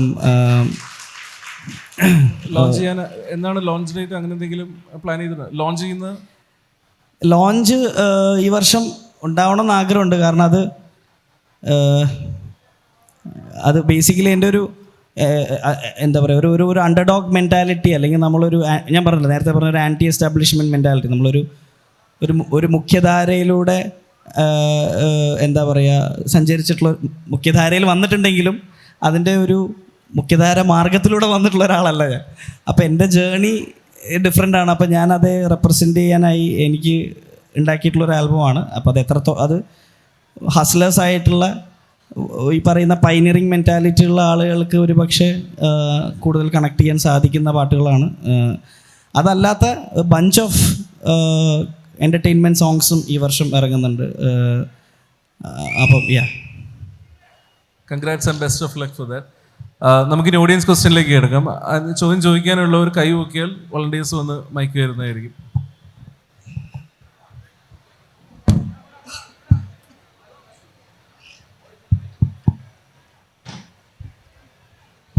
ഹലോ നീരജ് ചേട്ടാ, ഒരു സംഭവം ഇപ്പോൾ മലയാളം റാപ്പ് കുറേ പേരുണ്ട്, ചറവറാണ്. അപ്പോൾ ഇപ്പോൾ ഒരു റാപ്പർ ഫേമസ് ആവണമെന്ന് അവർ ലിറിക്സ് വെച്ചിട്ടാണ്, പാട്ടിന് പക്ക ലിറിക്സ് വെച്ചിട്ടാണ്. എന്തായാലും ലിറിക്സാണ് മെയിൻ, ബീറ്റോ എന്തായാലും അത് ബാധിക്കുന്നില്ല. ഇപ്പോൾ എമിനം, ലിൽ വെയിൻ, ടൂപാക്ക്, അവരോട് ആ പാട്ടുകാരൊക്കെ അവർ ഹിറ്റായത് കേട്ടില്ല, ഒന്നുകൂടെ പറയാം. ഇപ്പോൾ എമിനം, ലിൽ വെയിൻ, ടൂപാക്ക് അവരുടെയൊക്കെ റാപ്പ് ഹിറ്റായത് ആ ലിറിക്സ് പക്ക എഴുത്ത് വെച്ചിട്ടാണ്, ബീറ്റ് മെയിൻ അല്ല. പക്ഷേ ഇപ്പോൾ മലയാളത്തിൽ ഈ ഇടയ്ക്ക് കഴിഞ്ഞ കുറേ പാട്ടുകൾ എല്ലാം ഇടിക്കും, തന്നെ തല്ലും, ആ സ്റ്റൈലായി. ഇപ്പോൾ ഒരു ലിറിക്കലി ഇമ്പോർട്ടൻ്റ് ആയിട്ട് കുറേ പാട്ടിൽ തള്ളുകളിൽ എഴുതുന്നുണ്ട്. അപ്പോൾ എനിക്ക് തോന്നുന്നു ഇപ്പോൾ എഴുത്തുകാരിൽ ലിറിക്കലി അപ്പോൾ സ്വന്തം ലൈഫ് പറയുമ്പോഴാണ്, സ്വന്തം ലൈഫിലുള്ള സംഭവങ്ങളൊക്കെ അവരുടെ പൊളിറ്റിക്സ് എല്ലാം പറയുമ്പോഴാണ് ഇവിടെ കണക്ട് ചെയ്യാൻ പറ്റുന്നത്. മലയാളത്തിൽ ഈ അടങ്ങിയ ഇപ്പോൾ തിരുമാലിയുടെ ആണെങ്കിലും ഇറങ്ങിയതിൽ ബെസ്റ്റ് ഒരു ലിറിക്കലി ബെസ്റ്റ് തോന്നിയത് എം എച്ച് ആറിൻ്റെ ഒക്കെ പാട്ടാണ്. ഇവിടെ ലിറിക്കലി ബെസ്റ്റ് തോന്നിയത്. ഇപ്പോൾ വല്ലാച്ചാതിന് പാട്ടിനാണെങ്കിലും എനിക്ക് ലിറിക്കലി ഇഷ്ടപ്പെട്ടിട്ടില്ല, കാര്യം പറയാലോ. പക്ഷേ അത് എൻ്റെ പ്രശ്നമുണ്ടോ, ഇപ്പോൾ ലിറിക്കലി പ്രശ്നമുണ്ടോ എന്ന് എനിക്ക് അറിയില്ല. നേരെ പിടി കേക്ക്. അപ്പം ലിറിക്കലി ഇപ്പോഴത്തെ മലയാളം റാപ്പേഴ്സ് സ്ട്രഗിൾ ചെയ്യണ്ടോന്ന് എനിക്ക് സംശയം. ചോദ്യം കുറച്ച് അവ്യക്തമാണ് ഇതിലിപ്പം. സാർ ഞാൻ പറയാം. അതായത് ഇപ്പോൾ കുറച്ച് ക്രിസ്പായിട്ട് ചോദിക്കുമോ? ഒരു വലിയ ചോദ്യം. തൊണ്ട വെള്ളമില്ല. അതായത് എനിക്ക് തോന്നുന്നു, ലെറ്റ് മീ റീഫ്രേസ്, ലിറിക്കലി മലയാളത്തിൽ ഈ പറയുന്ന ഇൻഡിപെൻഡന്റ് മ്യൂസിക്കിലെ പല പാട്ടുകളും ലിറിക്കലി അത്ര പോരാന്നാണ് പുള്ളി പറയുന്നത്. അതിന്റെ ലിറിക്സ് ഇത്ര പോരാന്നാണ്. ഇപ്പൊ ടൂപാക്ക് അവരുടെ ലൈഫിലെ സ്ട്രഗിള്, അവൻ്റെ ഏർലി ലൈഫ് ഉണ്ടായ ഇപ്പൊ തകിങ്, അവര് ജനിച്ചപ്പോൾ ഉണ്ടായ സ്ട്രഗിൾസ് എല്ലാം മനസ്സിലായി. നീ മനസ്സിലായി. ടൂപാക്കിന്റെ കാര്യം ഞാൻ പറയട്ടെ. ടൂപാക്കിന്റെ പേരെന്താ ബ്രോ പറഞ്ഞത്? അഭിജിത്ത്. ടൂപാക്കിന്റെ പാട്ടുകൾ എപ്പോഴാണ് കേട്ടു തുടങ്ങിയത്? ഞാൻ ഐ മീൻ ഒരു 5 years. ഇവിടുത്തെ റാപ്പ് സീനൊക്കെ കേട്ടതിന് ശേഷമല്ലേ കേട്ടത്? അല്ല, അതിന് മുമ്പേ കേൾക്കണം. ഞാൻ 5 years മുമ്പേ ഇവിടെ റാപ്പ് സീൻ ഓണായി. അല്ല, എനിക്കറിയാം റാപ്പ് സീൻ ഉണ്ടായി. എനിക്കറിയാം. ഞാൻ എന്താ വെച്ചറിയാമോ, അവര് അല്ല, ഇത് ഞാൻ 2 കാര്യങ്ങളുണ്ട് ഇതിനകത്ത്. മെയിനായിട്ട് ഇപ്പോൾ ഹിറ്റാവുന്ന എല്ലാ പാട്ടുകളും ലിറിക്കലി സ്ട്രോങ് അല്ല എന്നുള്ളത് ഞാൻ എഗ്രി ചെയ്യുന്നു. എൻ്റെ തന്നെ പാട്ടുകളിൽ ഹിറ്റായിട്ടുള്ള പാട്ടുകൾ ലിറിക്കലി സ്ട്രോങ് അല്ല. ഓക്കെ. പക്ഷെ അവിടെ നമ്മൾ മനസ്സിലാക്കേണ്ട കാര്യം, സിനിമകളും അങ്ങനെ തന്നെയാണ്. ഏറ്റവും മികച്ച സിനിമകളല്ല ഏറ്റവും ജനകീയമായിട്ടുള്ള സിനിമകൾ. അപ്പോൾ ജനകീയതേനെ നമുക്ക് ചോദ്യം ചെയ്യാൻ പറ്റില്ല. ജനകീയത പ്രേക്ഷകർ ഏറ്റെടുക്കുന്ന കാര്യമാണ്. നമ്മൾ രണ്ടും കൊടുത്തു. അവിടെ ഓഡിയൻസ് ഏറ്റെടുക്കുന്നത് എന്താണെന്നുള്ളതിന് നമുക്ക്, അപ്പം അവർക്ക് ഇഷ്ടമുള്ള സാധനങ്ങൾ അവിടെ ഏറ്റെടുക്കുന്നു. അതൊരു കാര്യം. ഇനി ടുപ്പാക്കിൻ്റെയും ലിൽ വെയിൻ്റെയും ഒക്കെ കാര്യം എടുത്തു പറഞ്ഞുകൊണ്ട് ഞാൻ പറയാണ്, ലിൽ വെയിൻ എന്ന് പറയുന്ന ആർട്ടിസ്റ്റ് മിറർ പോലുള്ള സോങ്ങും ചെയ്തിട്ടുണ്ട്, പിന്നെ ലോലിപ്പോപ്പ് പോലുള്ള സോങ്ങും ചെയ്തിട്ടുണ്ട്. ലോലിപ്പോപ്പ് എന്ന് പറയുന്ന പാട്ട് കേട്ടിട്ടുണ്ടോ? അത് ഞാനിപ്പോൾ അതിൻ്റെ ലിറിക്സോടെ പാടാൻ പറ്റില്ല, അത്ര എക്സ്പ്ലിസിറ്റാണ്. അത് പുള്ളിയുടെ വളരെ ഹിറ്റായിട്ടുള്ളൊരു പാട്ടാണ്. അപ്പം നമ്മൾ ഈ കോട്ട് ചെയ്യുന്നത്, നമ്മൾ ഭയങ്കര ഒരു ഭയങ്കര ഞാൻ ഇയാളെ കുറ്റം പറയല്ല, നമ്മുടെ ഒരു ക്രോസ് സെക്ഷൻ ഓഫ് ഓഡിയൻസിനൊരു കപട ബുദ്ധിജീവി തരം ചമയാനുള്ള ഒരു പ്രവണത എനിക്ക് പലപ്പോഴും തോന്നിയിട്ടുണ്ട്. അതായത് ടുപ്പാക്ക് പറഞ്ഞിരിക്കുന്ന ടുപ്പാക്കിൻ്റെ ജീവിത സാഹചര്യം എന്ന് പറയുന്നത്, ഇപ്പോൾ ഗാങ്സ്റ്റർ റാപ്പ് എന്ന് പറയുന്നത് comes from A place of hood culture എന്ന് പറയുന്നത് അമേരിക്കയിൽ ഗൺ വയലൻസ് എക്സിസ്റ്റ് ചെയ്യുന്ന, പോലീസ് ബ്രുട്ടാലിറ്റി എക്സിസ്റ്റ് ചെയ്യുന്ന ഒരു പശ്ചാത്തലത്തിൽ അദ്ദേഹം പറയുന്ന കാര്യം കുണ്ടായിത്തോടും പാലാരിവട്ടത്തും നമുക്ക് പറയാൻ പറ്റില്ല. ഇവിടെ നമുക്ക് വെടിവെപ്പുണ്ടോ? നമ്മൾ ഇവിടെ അങ്ങനെ ഒരു സിറ്റുവേഷൻ ഇല്ല. അപ്പം നീ എന്ത് ഗാങ്സ്റ്റർ റാപ്പാണ് നീ പറയുന്നത്? നിങ്ങൾ ആരാ ആവാൻ ശ്രമിക്കുന്നത്? അപ്പം എനിക്ക് എൻ്റെ ഒരു പാട്ടുണ്ട്, നോട്ട് എ ഗാങ്സ്റ്റർ എന്നാണ് ആ പാട്ടിൻ്റെ പേര്. ആ പാട്ടിൽ ഞാൻ പറയുന്നത്, ഞാൻ എങ്ങനെ ഹിപ്പ് ഹോപ്പ് എന്ന് പറയുന്ന കലാരൂപവുമായി ഐഡൻറ്റിഫൈ ചെയ്യാൻ ശ്രമിക്കുന്നു. അപ്പോൾ അതൊരിക്കലും old school hip hop songs കേട്ടിട്ടല്ല. ഞാൻ എൻ്റെ ജീവിതത്തിൽ ആദ്യമായിട്ട് കേൾക്കുന്ന റാപ്പ് സോങ് പേട്ട റാപ്പാണ്. എനിക്കത് പറയാൻ ഒരു മടിയില്ല. ഞാൻ എമിനെമ്മിനെയോ ടുപ്പാക്കിനെയോ ഒന്നുമല്ല ഞാൻ ആദ്യമായിട്ട് കേൾക്കുന്നത്. പേട്ട റാപ്പ് ഇതെന്താണ് പുതിയൊരു പരിപാടി എന്ന് എനിക്ക് തോന്നി. അതേപോലെ എൻ്റെ കഥ പറച്ചിലിനെ ഇൻഫ്ലുവൻസ് ചെയ്തിരിക്കുന്നത് എൻ്റെ ചെറുപ്പ കാലഘട്ടത്തിൽ ഞാൻ കേട്ടിട്ടുള്ള കടമ്പനിട്ടേത കവിതകളോ അല്ലെങ്കിൽ ഞാൻ പഠിച്ചിട്ടുള്ള ചെണ്ടയുടെ വായ്ത്താരികളോ അതിൻ്റെ നുവാൻസസ് ഒക്കെയാണ് എന്നെ ഇൻഫ്ലുവൻസ് ചെയ്തിട്ടുള്ളത്. അപ്പോൾ ഹിപ്പ് ഹോപ്പ് അല്ലെങ്കിൽ സ്റ്റോറി ടെല്ലിങ്ങിൻ്റെ ഒരു അപ്ലിഫ്റ്റിംഗ് കഥ പറച്ചിലിൻ്റെയും സെൽഫ് എക്സ്പ്രഷൻ്റെയും ഒരു പ്ലാറ്റ്ഫോമായിട്ട് മാത്രം നമ്മൾ ഇതിനെ കുറേ കൂടെ ഓപ്പൺ ഹാർട്ടഡ് ആയിട്ട് കാണാൻ ശ്രമിച്ചു കഴിഞ്ഞാൽ എല്ലാത്തിലും ഘോരഘോരമായ പൊളിറ്റിക്സ് പറയേണ്ട ആവശ്യമുണ്ടെന്ന് എനിക്ക് തോന്നുന്നില്ല.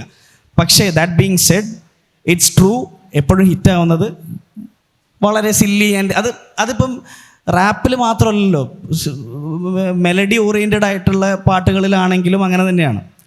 അപ്പം എന്താ പറയുക, അതിന് നമുക്ക് പ്രത്യേകിച്ചൊന്നും ചെയ്യാം. ആസ്വാദകരുടെ നിലവാരം ആണ് കൂടേണ്ടത്, അത് ആർട്ടിസ്റ്റുകളുടെ നിലവാരമല്ല എന്നുള്ളതാണ് എൻ്റെ തന്നെ ഞാൻ ഏറ്റവും കഷ്ടപ്പെട്ട് എഴുതിയിട്ടുള്ള പാട്ടുകൾ ഒട്ടും റീച്ചായിട്ടില്ല. ഇപ്പം ഡ്രാക്കുള എന്ന് പറയുന്ന ഒരു ട്രാക്കുണ്ട്, അല്ലെങ്കിൽ പോ എന്ന് പറയുന്നൊരു ട്രാക്കുണ്ട്. അപ്പം അതിൽ വരികൾ കൂട്ടിയാണെങ്കിൽ നമുക്കിവിടെ പ്ലേ ചെയ്യാൻ പറ്റില്ലല്ലോ അല്ലേ?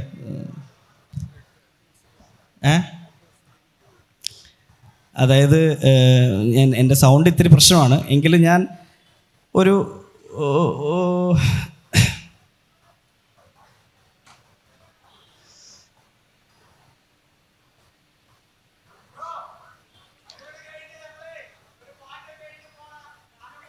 ഒക്കെ സെറ്റാക്കാം. തൽക്കാലം സൗണ്ട് ഉണ്ടാക്കാണ്ടിരുന്ന എല്ലാം സെറ്റാക്കാം, അലമ്പാക്കാണ്ടിരുന്ന നമുക്കൊക്കെ സെറ്റാക്കാം. ഓക്കെ. ആ അതായത്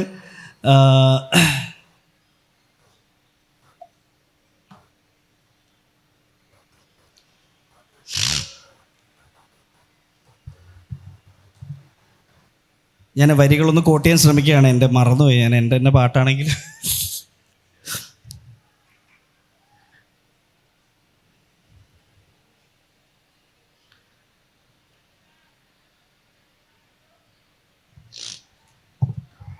മീൻവെയിൽ വേറെ ചോദ്യം ചോദിച്ചിട്ട് വേണം അതിലേക്ക് കയറാം.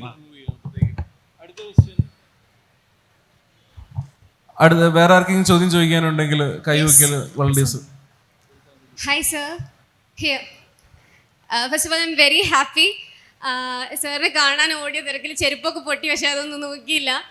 ആൻഡ് എനിക്ക് ഇത്രയും ആഗ്രഹം ഒരു ക്വസ്റ്റ്യൻ ചോദിക്കണമെന്ന് കാരണം ഈ റാപ്പ് സോങ് ആണ് എൻ്റെ ഏരിയ ഓഫ് റിസർച്ച് എന്ന് പറയുന്നത്. ഞാൻ ലിറ്ററേച്ചർ സ്റ്റുഡൻ്റ് ആണ്. ആൻഡ് റാപ്പ് സോങ്ങിലൂടെ എങ്ങനെയാണ് ഇൻജസ്റ്റിസിനെ കാണിക്കുന്നത് എന്നുള്ളതാണ് എൻ്റെ ടോപ്പിക്ക് പറയുന്നത്. സോ അതിന് വളരെ മലയാളത്തിൽ തന്നെ ആയതുകൊണ്ട് എനിക്ക് സോഴ്സ് വളരെ കുറവാണ്, മീൻസ് അതിനെക്കുറിച്ച് പഠിക്കാനുള്ള. ഞാൻ ഇൻ്റർവ്യൂസൊക്കെ കണ്ടിട്ടാണ് ഞാൻ നോക്കി റെഫർ ചെയ്യുന്നത്.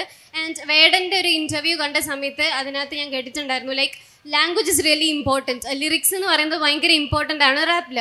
അപ്പോൾ നമ്മൾ ഇപ്പോൾ എഴുതുന്ന സമയത്ത് അതിന് പ്രാസം, റൈമിംഗ് എന്ന് പറയുന്നത് ഭയങ്കര ഒരു ഇമ്പോർട്ടൻ്റ് ആയിട്ടുള്ള എലിമെൻ്റ് ആണെന്ന് എനിക്ക് ഫീൽ ചെയ്യുന്നത്. സോ ലൈക്ക് ഹീ സെഡ്, അവർ പറഞ്ഞിട്ടുണ്ടായിരുന്നു മറ്റ് ലാംഗ്വേജിൽ നിന്ന്, ലൈക്ക് ഇപ്പോൾ മലയാളത്തിൽ ചില വേർഡ്സിന് ലാക്കായി നിൽക്കുന്ന സമയത്ത് തമിഴിൽ നിന്നും മറ്റ് ലാംഗ്വേജിൽ നിന്നും കുറച്ച് വേർഡ്സ് കടമെടുക്കാറുണ്ടെന്ന്. അപ്പോൾ സാറിൻ്റെ എന്താണ് ഫീൽ ചെയ്യുന്നത്? ലൈക്ക് സാറിന് എപ്പോഴും ഇങ്ങനെ ലാക്ക് ഫീൽ ചെയ്തിട്ടുണ്ട് ആൻഡ് മറ്റ് ലാംഗ്വേജസിൽ നിന്ന് വേർഡ്സിനെ കടമെടുത്തിട്ട് യൂസ് ചെയ്യാൻ ശ്രമിച്ചിട്ടുണ്ടോ? ഉണ്ട്, തീർച്ചയായിട്ടും ഉണ്ട്. മലയാളം എന്ന് പറയുന്ന ഭാഷയുടെ ഒരു കൺസ്ട്രക്റ്റ്, അത് നമ്മുടെ വാക്കുകളുടെ വലിപ്പം തന്നെ ഭയങ്കര കൂടുതലാണ്, പല വാക്കുകളും. പിന്നെ നമുക്ക് ഒരുപാട് നേസൽ ടോൺസ് ഉണ്ട്. ഇത് ക്രിസ്പ് അല്ലാത്തതുകൊണ്ട് ഇത് പ്രിസിഷനിൽ നമുക്ക് നൊട്ടേഷൻ കൊണ്ടുവരാൻ ബുദ്ധിമുട്ടാണ്. ബ്രേക്ക് ചെയ്യാനും പ്രാസം ഒപ്പിക്കാനും വളരെ ബുദ്ധിമുട്ടുള്ള ഒരു ലാംഗ്വേജാണ്. അപ്പം തമിഴ് ഞാൻ യൂസ് ചെയ്യാറുള്ള കാരണം it doesn't original, I mean ഞാൻ നന്നായിട്ട് തമിഴ് സംസാരിക്കും, ഞാൻ പഠിച്ച ചെന്നൈയിലാണ്, പക്ഷേ it doesn't originally come to me. ഞാൻ തമിഴിൽ പാടുന്നത്, വേടന് ഒരു തമിഴ് പശ്ചാത്തലമുണ്ട്, അപ്പം വേടൻ അത് പറയുന്നത് ഒതൻറ്റിക്കാണ്. ഞാൻ തമിഴ് പാടുന്നത് ഒതൻറ്റിക് അല്ല. പക്ഷേ ഇംഗ്ലീഷ് ഞാൻ യൂസ് ചെയ്യാറുണ്ട്, ഇംഗ്ലീഷ് ഇൻറ്റഗ്രേറ്റ് ചെയ്യാറുണ്ട്. എൻ്റെ പല പാട്ടുകളും ഞാൻ ഇംഗ്ലീഷ് ഇൻറ്റഗ്രേറ്റ് ചെയ്യാറുണ്ട്. അപ്പോൾ അത് ഈ പറയുന്ന ഈ ഭാഷയുടെ ഒരു പ്രശ്നം എനിക്ക് പേഴ്സണലി ആർട്ടിക്കുലേറ്റ് ചെയ്യാൻ ബുദ്ധിമുട്ടുള്ളത് കൊണ്ടാണ്. കാരണം അപ്പം അത് എക്സിസ്റ്റ് ചെയ്യുന്ന ഒരു ഇഷ്യൂ തന്നെയാണ്. അതിനെ നമ്മൾ സ്ലാങ്ങിലേക്ക് കൊണ്ടുവരുമ്പം കുറേയും കൂടി ഈസിയാണ്. നമ്മൾ കൊളോക്കിയൽ ഭാഷയിൽ, ഞാൻ മലയാളത്തിൽ മറ്റ് ഒരു സ്ലാങ്ങിലും പാട്ടുകൾ അങ്ങനെ കേട്ടിട്ടില്ല. തിരുവനന്തപുരമോ അല്ലെങ്കിൽ കോട്ടയം, കൊച്ചി സ്ലാങ്ങിലൊന്നും ഞാൻ അങ്ങനെ അധികം കേട്ടിട്ടില്ല. മലബാർ ഭാഷയിൽ തന്നെ കേട്ടിരിക്കുന്നത്. അപ്പോൾ നമുക്ക് കുറേ ഈ സ്ലാങ് വേർഡ്സ് യൂസ് ചെയ്യുമ്പോൾ അത് കുറച്ചും കൂടെ ഒതൻറ്റിക് ആൻഡ് ഓർഗാനിക് ആവുന്നതായിട്ട് എനിക്ക് ഫീൽ ചെയ്തിട്ടുണ്ട്. അപ്പം ഞാൻ ഇംഗ്ലീഷും പിന്നെ ഈ സ്ലാങ് വേർഡുകളുമാണ് ഈ ഒരു പ്രോബ്ലത്തിനെ ഹാൻഡിൽ ചെയ്യാനായിട്ട് ഉപയോഗിക്കാറുള്ളത്. ഒരു പാട്ട് കൂടുതൽ ആൾക്കാർക്ക് ഇഷ്ടപ്പെടാൻ അല്ലെങ്കിൽ ആസ്വദിക്കാൻ അതിൻ്റെ ഈണം തന്നെയല്ല, വരികൾക്ക് രണ്ടാം സ്ഥാനമല്ലേ ഉള്ളൂ. കാരണം നമുക്കറിയാത്ത ഭാഷകളിലുള്ള പാട്ടുകൾ നമ്മൾ ആസ്വദിക്കാറുണ്ട്, അർത്ഥം അറിയാറില്ല. അപ്പോൾ അതിനെക്കുറിച്ചൊന്ന് പറയാമോ? ഞാൻ ഈ സെയിം കാര്യം കുറച്ച് മുമ്പേ പറഞ്ഞിരുന്നു, അത് ശ്രദ്ധിച്ചിരുന്നു അതെനിക്കറിയില്ല. അതിനെപ്പറ്റി മുമ്പ് സംസാരിച്ചിരുന്നു നമ്മൾ സെഷനിൽ. ഒന്നുകൂടെ റിപ്പീറ്റ് ചെയ്യാം. നമ്മുടെ ഒരു ലിസണിങ് സെൻസിബിലിറ്റി പ്രാഥമികമായും മെലഡി ഓറിയൻറ്റഡ് ആണ്. ഇന്ത്യൻ കൾച്ചറിൽ ട്യൂണാണ് നമ്മൾ ശ്രദ്ധിക്കുക, നമ്മൾ മൂളിക്കൊണ്ട് നടക്കുന്നത് ട്യൂണാണ്. പക്ഷേ ഈ കലാരൂപം ഈണത്തിൽ ഊന്നിയിട്ടുള്ള കലാരൂപമല്ല, വരികളിൽ ഊന്നിയിട്ടുള്ള കലാരൂപമാണ്. ഇപ്പം നമ്മൾ ചെണ്ട കൊട്ടുമ്പോൾ അതിനകത്ത് ട്യൂൺ ഉണ്ടാക്കാൻ പറ്റില്ലല്ലോ. ചേട്ടന് മനസ്സിലായോ ഞാൻ പറഞ്ഞു? അപ്പം എന്ന് പറയുന്ന പോലെ, പക്ഷേ ഇതിൻ്റെ ഒരു ബ്ലെൻഡ് ഞാൻ പറഞ്ഞ ഇപ്പം ട്രാപ്പ് എന്നൊക്കെ പറയുന്ന ട്രാവിസ് സ്കോട്ടിൻ്റെയൊക്കെ ജോണർ എന്ന് പറഞ്ഞാൽ ഹൈലി മ്യൂസിക് പ്രൊഡക്ഷൻ നമ്മൾ ഭയങ്കരമായി അവഗണിക്കുന്ന ഒരു സംഗീതത്തിൻ്റെ പുതിയ ജനറേഷൻ്റെ സംഗീതത്തിൽ പഴയത് പുതിയതെന്ന് ഞാൻ പറയുന്നില്ല, ഈ വിഭജനം ഉണ്ടാകുന്ന ഒരു സെഗ്മെൻറ്റിൽ ഏറ്റവും കൂടുതൽ കോൺഫ്ലിക്റ്റ് വരുന്ന ഒരു ഏരിയയും ആണ് മ്യൂസിക് പ്രൊഡക്ഷൻ. അതായത് വോക്കൽ അല്ലാത്ത മറ്റ് ഘടകങ്ങൾ, അത് വരികൾ പോലും ഇല്ലാത്ത പാട്ടുകൾ ഇപ്പോൾ ഹിറ്റാവുന്നുണ്ട്. ഇപ്പം EDM പോലുള്ള ജോണറുകളുണ്ട്. ഇലക്ട്രോണിക് മ്യൂസിക്കിലൊന്നും വരികളില്ല. ഈണം ഉണ്ടോയെന്ന് വെച്ചാൽ ഈണം ഉണ്ടാവുമായിരിക്കാം. അപ്പോൾ ഈ മ്യൂസിക് പ്രൊഡക്ഷൻ വളരെ പ്രോമിനൻ്റ് ആയിട്ടുള്ളൊരു ഏരിയ ആണ്. അതിനകത്ത് ബീറ്റ് ഉണ്ടാക്കുക, അത് കൂടുതൽ കമ്പ്യൂട്ടർ ഓറിയൻറ്റഡ് ആയി പണ്ടത്തെ പോലെ ഒരു തബലയും ഒരു മൃദംഗവും ഒരു ഫ്ലൂട്ടും അല്ല ഇപ്പോൾ ഉപയോഗിക്കുന്നത്.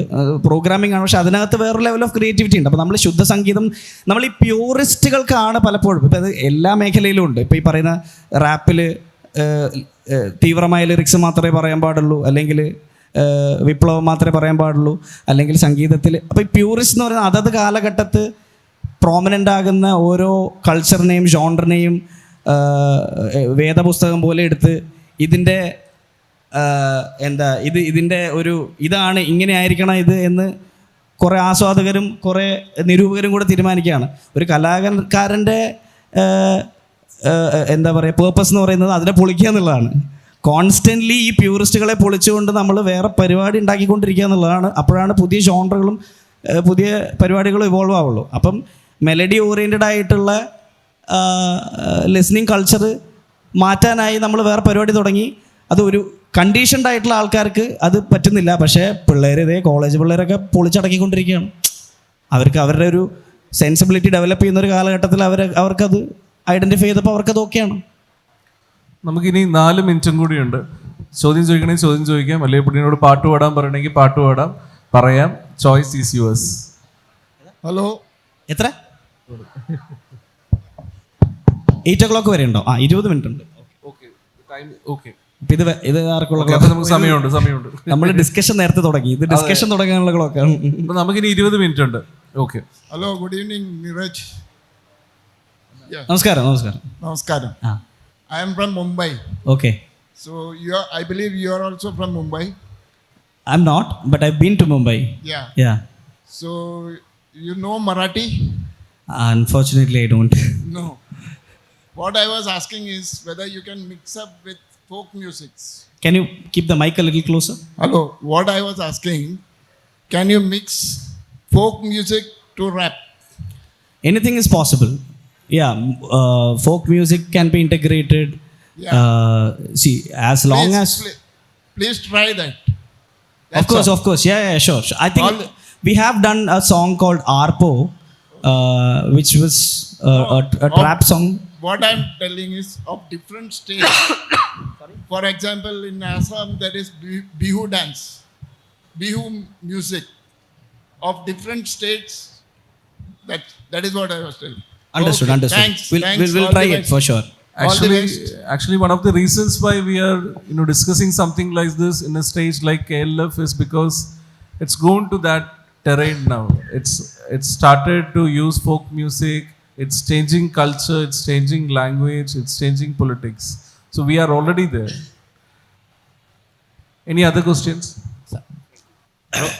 നിരജേട്ടാ. അഖിൽ. ഹായ്. ഞാൻ ചോദിക്കുന്നത്, ഇപ്പോൾ റാപ്പിലാണ് നീരജേട്ടൻ ഇങ്ങനെ നല്ല കത്തിക്കയറി നിൽക്കുകയാണ്. അതുപോലെ മലയാള സിനിമാ രംഗത്തും അഭിനയിച്ച ഒട്ടനവധി വേഷങ്ങളെല്ലാം മലയാളി പ്രേക്ഷകരുടെ മനസ്സിൽ ഇപ്പോഴും മായാതെ നിൽക്കുകയാണ്. അപ്പോൾ ഈ കുറച്ച് കാലം മുമ്പ് നീരജേട്ടൻ ഒരു പോയിൻ്റൊക്കെ പറഞ്ഞ് കുറച്ച് വിവാദമൊക്കെ ആയിട്ടുണ്ട് ഈ നെപ്പോട്ടിസത്തിനൊക്കെ പറ്റി. അപ്പോൾ ഇപ്പം മലയാള സിനിമയിലേക്കുള്ള കടന്നുവരവിന് നെപ്പോട്ടിസം എന്നത് ഒരു പുതിയ അവസരങ്ങൾ കിട്ടാത്തതിന് നെപ്പോട്ടിസം എന്നത് നീരജേട്ടൻ്റെ ലൈഫിൽ അത് ബാധിച്ചിട്ടുണ്ടോ? അതോ ഹിപ്പോപ്പ് റാപ്പുകൾ ചെയ്യാൻ വേണ്ടിയിട്ട് സമയം കണ്ടെത്തുന്നത് കൊണ്ട് സിനിമയിൽ നിന്ന് ബ്രേക്ക് എടുത്ത് അങ്ങനെ പോവുകയാണോ? ഇപ്പോൾ നമുക്ക് RDXന് ശേഷം പിന്നെ പുതിയൊരു പടത്തിലോട്ട് ഒന്നും വന്നിട്ടില്ല. കമ്മിറ്റ് ചെയ്തിട്ടുണ്ടോ അതറിയത്തില്ല. അതിനുശേഷം ഒരു പോസ്റ്ററോ അങ്ങനെ ഒന്നും കണ്ടില്ല. അപ്പോൾ ഈ കാര്യമാണ് എനിക്ക് ചോദിക്കാനുള്ളത്. ഈ സിനിമയിലേക്ക് കടന്നു വരുമ്പോൾ ഇപ്പം നീരജേട്ടനെ സംബന്ധിച്ചിടത്തോളം അന്ന് ഒറ്റയ്ക്ക് വഴിവെട്ടി വന്നവനാടാ എന്ന് പറയുന്ന ആ ഒരു ടോണിൽ വേണമെങ്കിൽ പറയാം. അപ്പോൾ അതിലൊരു നെപ്പോട്ടിസം എന്നത് സിനിമാ ലൈഫിലേക്ക് ബാധിച്ചിട്ടുണ്ടോ എന്നാണ് എൻ്റെ ഒരു ചോദ്യം.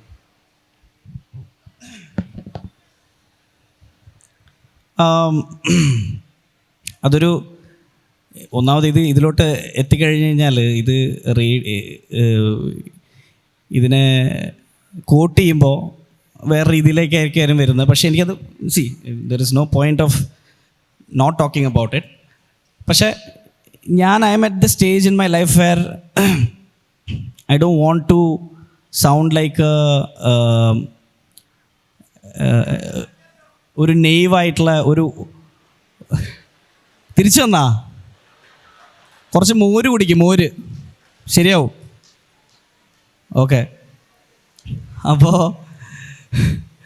അതായത് ഞാൻ പറയാൻ വന്നത് ബേസിക്കലി ഒരു വിക്ടിം മെൻറ്റാലിറ്റിയിൽ നിന്നുകൊണ്ട്, ആ വാക്കായിരുന്നു ഞാൻ തപ്പിക്കൊണ്ടിരുന്നത്, ഒരു വിക്ടിം മെൻറ്റാലിറ്റിയിൽ നിന്നുകൊണ്ട് സംസാരിക്കുമ്പോൾ നമ്മൾ എന്നും ഒരു വിക്ടിമാണ്. അപ്പം ഞാൻ ഒരിക്കൽ എൻ്റെ പ്രതിസന്ധികളെ പറ്റിയിട്ട് ഞാൻ ഓപ്പൺലി അഡ്രസ്സ് ചെയ്തു. അപ്പം അതിന് തുടർച്ചയായിട്ട് എനിക്ക് പല മീഡിയ ഔട്ട്ലെറ്റ്സ് ഒന്നും അതിനെപ്പറ്റി സംസാരിക്കാനുള്ള സ്പേസ് തന്നു. പക്ഷേ എനിക്ക് മനസ്സിലായത് എൻഡ് ഓഫ് ദ ഡേ ഈ ചർച്ചകൾ കൊണ്ട് ഈ ചാനലുകാരും പത്രക്കാരും കാണുന്നവർക്കും കുറച്ച് രസം ചോര കുടിയെന്നല്ലാതെ അതുകൊണ്ട് പ്രത്യേകിച്ച് എനിക്ക് ഒരു ഗുണം ഉണ്ടാകാൻ പോകുന്നില്ല എന്ന് എനിക്ക് മനസ്സിലായി. അപ്പം ഞാനതുകൊണ്ട് ആ വിക്ടിം മെൻറ്റാലിറ്റി മാറ്റി നമ്മളൊരു പടവെട്ടി പിടിച്ച് കയറിയിട്ട് നമുക്ക് അതിനെ അഡ്രസ്സ് ചെയ്യാം എന്നുള്ളൊരു രീതിയിലാണ് നിൽക്കുന്നത്. എങ്കിലും നിങ്ങൾ പറയുകയാണെങ്കിൽ ഈ തുല്യതയുടെ ഒരു പ്രശ്നമുണ്ട്. അത് പക്ഷേ നെപ്പോട്ടിസത്തിൽ ഊന്നിയിട്ടായിരുന്നില്ല അന്നത്തെ എൻ്റെ കോൺവെർസേഷൻ എന്തായിരുന്നു വെച്ച് കഴിഞ്ഞാൽ, സുഹൃത്തെ സംസാരിക്കാൻ സമ്മതിച്ചില്ലെങ്കിൽ കുറച്ച് അലമ്പാണ്, വീണ്ടും പോലീസ് വരും, നിങ്ങളെ പിടിച്ചുകൊണ്ട് പോകും. ഒരു പ്രാവശ്യം കൊണ്ടുപോയില്ലേ? ഗാനമേള അപ്പുറത്തുണ്ട്. ഓക്കെ, അപ്പം ഞാൻ പറയാൻ വന്നത്, ഒരു ആർട്ടിസ്റ്റിനെ സംബന്ധിച്ച് ഇൻഡസ്ട്രിയിലെ സർവൈവൽ നിർണ്ണയിക്കുന്നത് നിങ്ങളുടെ കഴിവല്ല. Nobody gives a shit that you are an extremely talented person. It's about being picked by right people and being placed. It's about positioning and it's about all of that. അപ്പം ഇത് achieve ചെയ്യാനായിട്ട് നമുക്ക് വേണ്ടുന്ന മറ്റ് ചില faculties ഉണ്ട്. അതാണ് ഞാൻ കൈകാര്യം എന്ന് അന്നത്തെ കുറിപ്പിൽ എഴുതിയത്. നമ്മൾ ഡിപ്ലോമാറ്റിക് ആവുക. ഗോഡ് ഫാദർ വേണ്ടുന്നത് വൺ ഓഫ് ദ ഫാക്കൽറ്റീസാണ്. That's an easy entry. പക്ഷേ ഞാൻ പറഞ്ഞല്ലോ, അത് എന്താ പറയുക, ഒരു പവർഫുൾ പൊസിഷനിൽ നിൽക്കുന്ന ആരും അത് ചെയ്യാതിരിക്കില്ല. അവരുടെ അടുത്ത തലമുറ തന്നെ അത് എല്ലാ മേഖലയിലും, ബിസിനസ്സിലായാലും അത് നമുക്കത് ഒരിക്കലും നിരാകരിക്കാൻ പറ്റില്ല. അവരത് ചെയ്തിരിക്കും. അപ്പോൾ അതുമായിട്ട് കോമ്പീറ്റ് ചെയ്യുമ്പോൾ ഇപ്പുറത്ത് നമ്മൾ ചെയ്യേണ്ട വേറെ കുറേ കാര്യങ്ങളുണ്ട്. അവർ 10 കിലോമീറ്റർ ഓടുമ്പോൾ നമ്മൾ ഒരു അടി വെക്കണമെങ്കിൽ കഴിവ് കൊണ്ട് മാത്രമല്ല, അത് കൈകാര്യം, നെറ്റ്വർക്കിംഗ്, ഡിപ്ലോമസി, സോഷ്യലൈസിങ്. അപ്പം I am full of a right brain guy. അപ്പോൾ എൻ്റെ ഈ മറ്റ് മേഖലയിൽ ഞാൻ വളരെ വീക്കായിരുന്നു. അപ്പം ഞാൻ കലയിൽ മാത്രം ഊന്നിയിട്ടുള്ള, I was very confident of my art and what I create. So my focus was solely on that. പക്ഷേ പിന്നീടാണ് എനിക്ക് മനസ്സിലായത് അതുകൊണ്ടൊന്നും ഇപ്പോൾ RDX കഴിഞ്ഞ് എന്തുകൊണ്ട് പടം ചെയ്തില്ല. ഞാൻ വെച്ചാൽ RDX കഴിഞ്ഞിട്ട് ഇനിയിപ്പോൾ ഞാൻ എന്തായാലും ഇനിയിപ്പോൾ നമ്മൾ വേറൊരു പരിപാടി പ്രൂവ് ചെയ്തില്ലേ, ഇനിയിപ്പം ഇങ്ങോട്ട് വന്നോളൂ എന്ന് വിചാരിച്ചു. പക്ഷേ വരുന്നില്ല എന്ന് പറഞ്ഞാൽ അങ്ങനെയല്ല. നിങ്ങൾ വിചാരിക്കുന്ന പോലെ ഞാൻ പണിയില്ലാതെ വീട്ടിലിരിക്കുകയല്ല. ഞാൻ അതർ ലാംഗ്വേജ് പടങ്ങളൊക്കെ ചെയ്യുന്നുണ്ട്. പക്ഷേ എക്സൈറ്റിംഗ് ആയിട്ടുള്ള ഒരു സബ്ജക്റ്റ്, അല്ലെങ്കിൽ ഒരു A-ലിസ്റ്ററിൻ്റെ ഭാഗത്തു നിന്നുള്ള ഒരു A-ലിസ്റ്റർ ഡയറക്ടറിൻ്റെയോ പ്രൊഡ്യൂസറിൻ്റെ ഭാഗത്തു നിന്നുള്ള ഒരു എക്സൈറ്റിംഗ് പ്രൊജക്റ്റ് വരുന്നില്ല. അപ്പോൾ ഞാൻ മനസ്സിലായി, ഞാൻ RDX കഴിഞ്ഞ് ഞാൻ ആരുടെടുത്തും ചാൻസ് ചോദിക്കാൻ പോയിട്ടില്ല ഇതുവരെ. അപ്പോൾ എൻ്റെ ഭാര്യ പറയും, ഇങ്ങനെ പരിപാടി ഉണ്ടാക്കിയിട്ട് വീട്ടിലിരുന്ന പോരാ, പോയി ചോദിക്കണം, സംസാരിക്കണം, ഇടപഴകണം. അപ്പോൾ അത് പൂർണ്ണമായിട്ടും ഞാൻ കിടിലമാണ് എന്ന് വിചാരിച്ചിട്ട് വീട്ടിലിരുന്നിട്ട് കാര്യമില്ല എന്നുള്ളത് ഇപ്പോൾ എനിക്ക് മനസ്സിലായി. അപ്പം I M at the stage of my life where I'm trying to also do what has to be done, provided there is a line of conscience. How far I can go, ഞാൻ എത്രത്തോളം വിട്ടുവീഴ്ച ചെയ്യും, അതായത് എൻ്റെ വ്യക്തിത്വം ചോദ്യം ചെയ്യുന്ന ലെവലിലേക്ക് ഞാൻ ഇറങ്ങിപ്പോവാതെ I have to be a more acceptable social person എന്നുള്ളത് എനിക്കിപ്പോൾ മനസ്സിലായി. ഹായ് നീരജ്. നീരജ് പറഞ്ഞു ആക്ച്വലി നീരജിന് പുതിയ എന്തെങ്കിലുമൊക്കെ സാധനം ട്രൈ ചെയ്തിട്ട് അത് അത് സക്സസ് ആയിട്ട് കൊണ്ടുപോകുന്നതിനോട് ഒരു ഇൻട്രസ്റ്റ് ആണ്. ആക്ച്വലി നമ്മളുടെ യക്ഷി സോങ് ആണെങ്കിലും ഒക്കെ അങ്ങനെ ട്രൈ ചെയ്തിട്ട് സക്സസ് ആയ സംഭവങ്ങളാണ്. അതുകൊണ്ടാണ് ആക്ച്വലി ഞങ്ങളിവിടെ ഇങ്ങനെ നിങ്ങളെ കാണാനായിട്ട് അല്ലെങ്കിൽ പരിപാടി കാണാനായിട്ട് ഇരിക്കുന്നത്. അപ്പോൾ ഇപ്പോൾ ഇങ്ങനെ ഒരു പരിപാടിക്ക് വരുമ്പോൾ ഇവിടെ ഇത്രയും ഓഡിയൻസിനെ കാണുമ്പോൾ അല്ലെങ്കിൽ ഈ ഓഡിയൻസിനോടൊക്കെ നിങ്ങളിപ്പോൾ ഒരു സെലിബ്രിറ്റി ആണല്ലോ, അപ്പോൾ നിങ്ങൾക്ക് എന്താണ് ശരിക്കും ഉള്ളൊരു മൈൻഡ് സെറ്റ്, അല്ലെങ്കിൽ നമ്മളെ കാണുമ്പോൾ നിങ്ങൾക്ക് എന്താണ് തോന്നുന്നത് എന്ന് എനിക്ക് അറിയണമെന്നുണ്ട്. അതാണ് ആക്ച്വലി എൻ്റെ ക്വസ്റ്റ്യൻ. പ്ലസ് ഇതെൻ്റെ ഫ്രണ്ടാണ്, മോട്ടു എന്നാണ് പേര്, ഞങ്ങൾ അങ്ങനെ വിളിക്കുക. അപ്പോൾ നിങ്ങൾ വന്നപ്പോൾ എനിക്ക് ഫോട്ടോ എടുക്കണം നമുക്ക് പോകുമ്പോഴത്തേക്ക് എങ്ങനെയാണ് ഫോട്ടോ എടുക്കണമെന്ന് കുറേ നേരമായിട്ട് പറയുന്നുണ്ടായി. അപ്പോൾ അതുകൊണ്ടാണ് ഞാൻ ഈ ക്വസ്റ്റ്യൻ ചോദിക്കുന്നത്. അപ്പോൾ അതുകൊണ്ട് നിങ്ങൾ പോണതിന് മുന്നേ കുഴപ്പമില്ലെങ്കിൽ മോട്ടോനോട് ഒരു ഫോട്ടോ എടുക്കണേ. ഓക്കെ, ഇത് ആദ്യമായിട്ട് ചോദിച്ച ആൾക്ക് മാത്രം അത് നമ്മൾ കൊടുക്കാം. പക്ഷേ ഇനി ഈ സെയിം ചോദ്യം ആരും ആവർത്തിക്കരുത്. ഫോട്ടോ എടുക്കാൻ എനിക്ക് ബുദ്ധിമുട്ടൊന്നുമില്ല. അത് ഇവർ സംഘാടകരെ സമ്മതിക്കുകയാണെങ്കിൽ നമുക്ക് ഫോട്ടോ എടുക്കാം. ആദ്യത്തെ ചോദ്യം എന്തായിരുന്നു? ഓഡിയൻസിനെ കാണുമ്പോൾ എന്താ തോന്നുന്നതെന്നാണോ?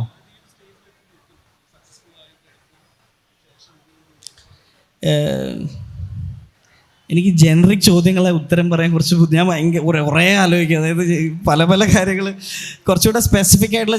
ഓക്കെ, ഓഡിയൻസിനെ കാണുമ്പം ആദ്യം സഭാകമ്പം തോന്നും, പിന്നീട് നമ്മൾ ഒരു 10 മിനിറ്റ് കഴിയുമ്പോൾ കംഫർട്ടബിൾ ആവും. പിന്നെ ഞാൻ ആസ് എൻ ആർട്ടിസ്റ്റ് എനിക്ക് ഒരു ലൈവ് ഇൻട്രാക്ഷൻ വളരെയധികം ആസ്വദിക്കുന്ന ഒരാളാണ്. ഞാൻ എൻ്റെ കോളേജ് കാലഘട്ടം മുതൽ സ്റ്റേജിൽ പെർഫോം ചെയ്തിട്ട് ഡാൻസറായിട്ട് വന്നിട്ടുള്ള ഒരാളാണ്. അപ്പോൾ എനിക്ക് എപ്പോഴും ഒരു ലൈവ് ഓഡിയൻസിൻ്റെ മുന്നിൽ വന്നിരിക്കാനും, സിനിമയിൽ നമ്മൾ അഭിനയിച്ചിട്ട് അതൊരു സ്ക്രീനിലാണ് കാണുന്നത്. അപ്പോൾ നമ്മളുടെ ഒരു ഇൻട്രാക്ഷൻ, നമ്മളൊരു പെർഫോമൻസ് ആകട്ടെ ഇൻട്രാക്ഷൻ ആവട്ടെ, അതിൻ്റെ ഫീഡ്ബാക്ക് നേരിട്ട് കിട്ടുമ്പോൾ അത് ഭയങ്കര രസമുള്ളൊരു ഒരു ആസ്പെക്റ്റാണ്. അപ്പോൾ അതുകൊണ്ട് തന്നെയാണ് ഞാൻ ഈ ഷൂട്ടിൻ്റെ ഇടയിലും കോൺസേർട്സും ഗിഗ്സും ഒക്കെ ചെയ്യാൻ ശ്രമിക്കുന്നതും. അപ്പം ഈ ഒരു ലൈവ് ഓഡിയൻസിൻ്റെ മുന്നിൽ കിട്ടുന്ന ഒരു കൊടുക്കൽ വാങ്ങലുള്ള ഒരു എനർജി എനിക്ക്, ഞാൻ പറഞ്ഞല്ലോ, ഇവിടെ വന്നിരിക്കുന്നത് പോലും അതിനു വേണ്ടി തന്നെയാണ്.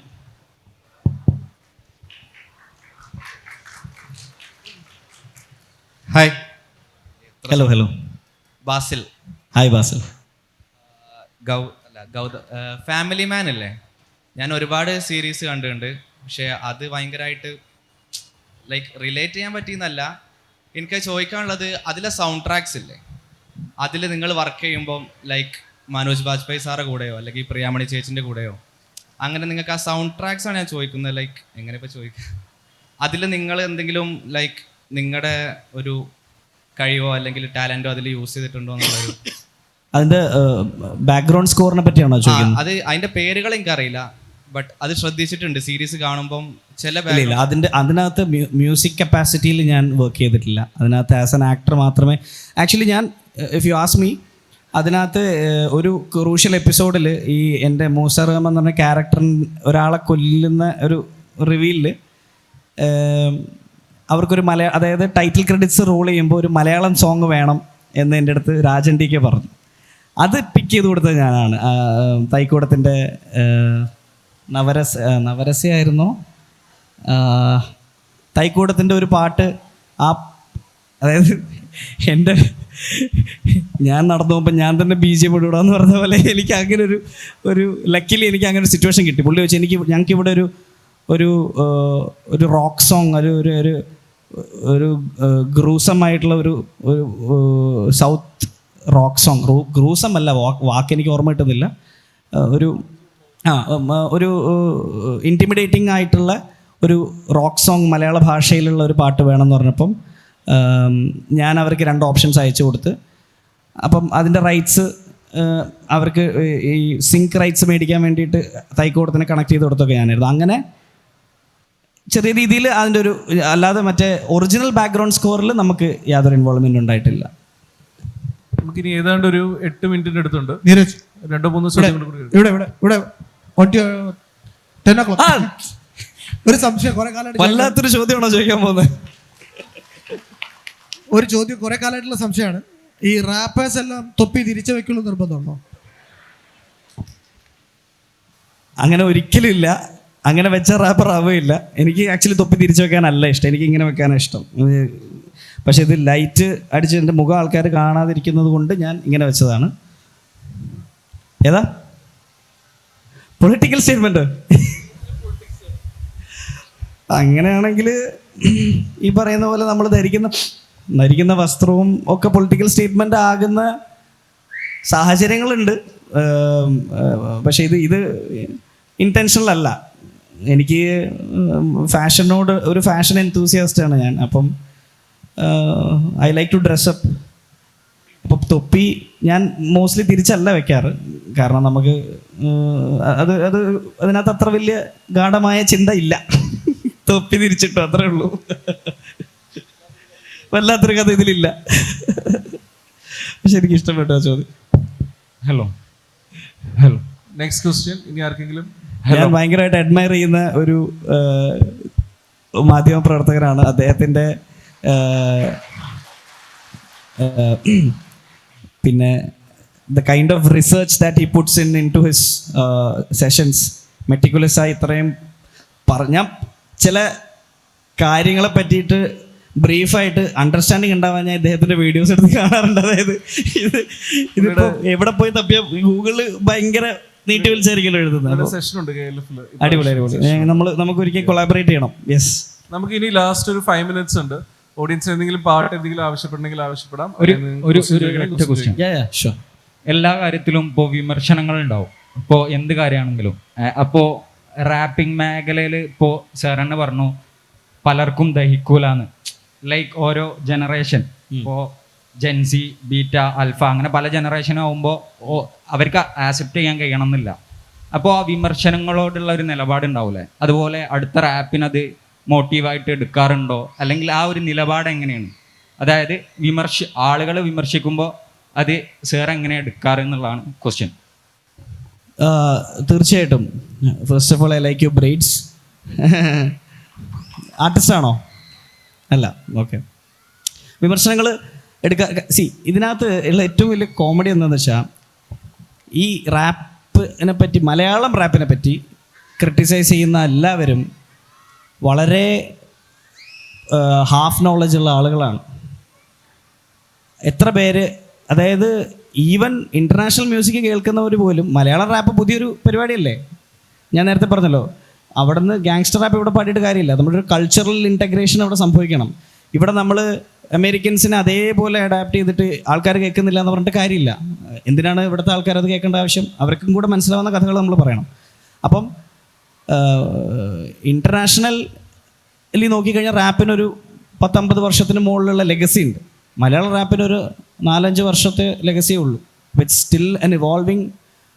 അപ്പം ഇതിനകത്ത് ക്രിട്ടിസൈസ് ചെയ്യുന്നവർ പോലും അത് പൂർണ്ണമായും മനസ്സിലാക്കിക്കൊണ്ടാണെന്ന് എനിക്ക് തോന്നിയിട്ടില്ല. കാരണം അത് ഉണ്ടാകുന്ന പൂർണ്ണതയിലെത്താത്ത ഒരു ജോണ്ടറിനെ നമ്മളെങ്ങനെ ക്രിട്ടിസൈസ് ചെയ്യും? അപ്പോൾ ക്രിറ്റിസിസം എല്ലാ കാലത്തും ഉണ്ടാവും. അപ്പോൾ അതിനെ ഞാൻ അഡ്രസ്സ് ചെയ്യാൻ നോക്കാറുണ്ട്. എൻ്റെ ചില പാട്ടുകളിൽ ഞാൻ എന്നെ അഡ്രസ്സ് ചെയ്തിട്ടുണ്ട്. ബട്ട് അഗെയിൻ, ഇതിൻ്റെ മാനദണ്ഡം, ഇതിൻ്റെ കൃത്യമായിട്ടുള്ള ഉത്തരം ആർക്കാണ് അറിയുന്നത്? ആര് പറയുന്നതാണ് ശരി? കാലപ്പഴക്കം ചെന്ന കാര്യങ്ങളിൽ അഭിപ്രായം പറയുമ്പോൾ അത് ശരിയാണോ തെറ്റാണോ എന്ന് അറിയാനുള്ള നോളജുള്ള ആളുകളുണ്ട്. ഇതിൽ നോളജുള്ള ആളുകളുണ്ടോ? Who calls the shot? Who decides that this is right and this is wrong? അങ്ങനെ ഒരു പ്രശ്നം ഇതിനകത്തുണ്ട്. ഇപ്പം തുടങ്ങിയിട്ടുള്ളൂ ഈ പരിപാടി. അപ്പോൾ പലപ്പോഴും എനിക്ക് എൻ്റേതായിട്ടുള്ള അഭിപ്രായമുണ്ട്, അവർക്ക് അവരുടേതായിട്ടുള്ള അഭിപ്രായമുണ്ട്. എൻ്റെ അഭിപ്രായങ്ങൾ പറയാൻ പറ്റുന്ന ഒരു വേദിയിൽ ഞാൻ കുറേ കൂടെ ഓപ്പണായിട്ട് ഡിസ്കസ് ചെയ്യും. കാരണം ഒരു ചോദ്യത്തിന് ഉത്തരം പറയുന്ന അത്ര സിമ്പിളായിട്ടുള്ള ഒരു പരിപാടിയായിട്ട് എനിക്ക് തോന്നിയിട്ടില്ല. ഒരുപാട് ഘടകങ്ങൾ ഇതിനകത്ത് ഇൻഫ്ലുവൻസ്ഡ് ആണ്. It's a larger conversation. But I do try to address criticism to an extent. Yeah. Let's wrap this session with a song, whichever you like. I think നമുക്ക് വേണമെങ്കിൽ കയ്യടിയുടെ അടിസ്ഥാനത്തിൽ സെലക്ട് ചെയ്യാം. ബെല്ലാത്ത ജാതി വേണ്ടവർ കൈയടിക്കുകയാണെങ്കിൽ, പണിപാളി വേണ്ടവർ, I think ബെല്ലാത്ത ജാതി is like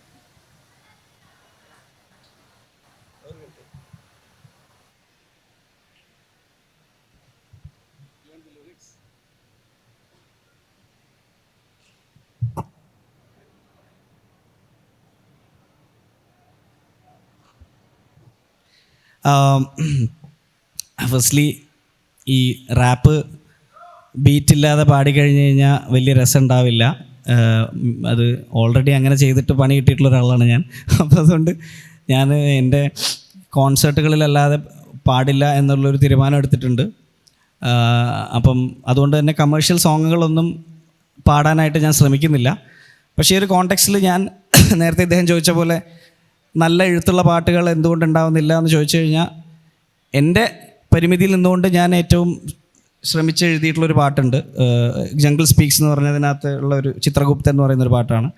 ഇപ്പോൾ കോഴിക്കോട് നിന്നുകൊണ്ട് തൊട്ടപ്പുറത്ത് വയനാട്ടിലെ മുണ്ടക്കൈനെയും ചുരൽമല ഓർത്തുകൊണ്ട് ആ പാട്ടിലെ വരികൾ എനിക്കൊന്ന് പാടണം എന്ന് ആഗ്രഹമുണ്ട്. കാരണം എന്നെ ഒരുപാട് കൺസേൺ ചെയ്തിട്ടുള്ളൊരു വിഷയമാണ് നേച്ചർ കൺസർവേഷനും എൻവയൺമെൻറ്റൽ ഇഷ്യൂസും. അപ്പം ജംഗിൾ സ്പീക്സ് അങ്ങനെ ഒരു ഇൻറ്റൻഷൻ ഉണ്ടാക്കിയിട്ടുള്ളൊരു ഇതായിരുന്നു. This is not a singing, but I'll try to recite what I've written. ഇതൊരു മയിലിൻ്റെ കഥാപാത്രം സംസാരിക്കുന്ന പോലുള്ള ഒരു പാട്ടാണ്.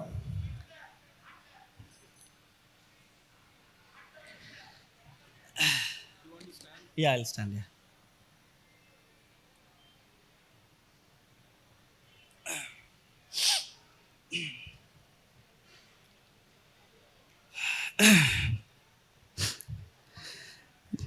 ഞാൻ ചിത്രഗുപ്തൻ പറക്കുന്ന മയിലാണ്, എൻ്റെ പീലികൾക്ക് പഞ്ചവർണ്ണ മഴകാണ്, എൻ്റെ ഡാൻസിന് ഇപ്പം നാട്ടിലൊക്കെ ഫാൻസാണ്, ഞാൻ പീലി വിരിച്ചാടിയാലോ കളറാണ്, dance like a peacock, like a peacock, എല്ലാവരും പറയും just dance like a peacock, ഇനിയതു മതി എൻ്റെ മറുവശം കേൾക്കാം, നിറമുള്ള അഴകിൻ്റെ മുഖമറ മാറ്റാം, കണ്ണ് ചെഞ്ചുവപ്പ് ചുണ്ടുവാൾ മുനമ്പ്, നിന്നെ റാഞ്ചുവാനൻ മൂർച്ചയുള്ള കാൽമുനമ്പ്, നിന്റെ പൂർവികർക്ക് പണ്ട് പേടിയെന്നെ, ഞാൻ ചെല്ലും നാട് വിണ്ടുകീറി വരളും നീ ഭയക്കുന്ന വർഗത്തെ കഴിക്കുന്ന വർഗം ഞാൻ, പത്തി വിടർത്തിയാടല്ലേ കൊത്തിയെടുത്ത് വിഴുങ്ങും ഞാൻ,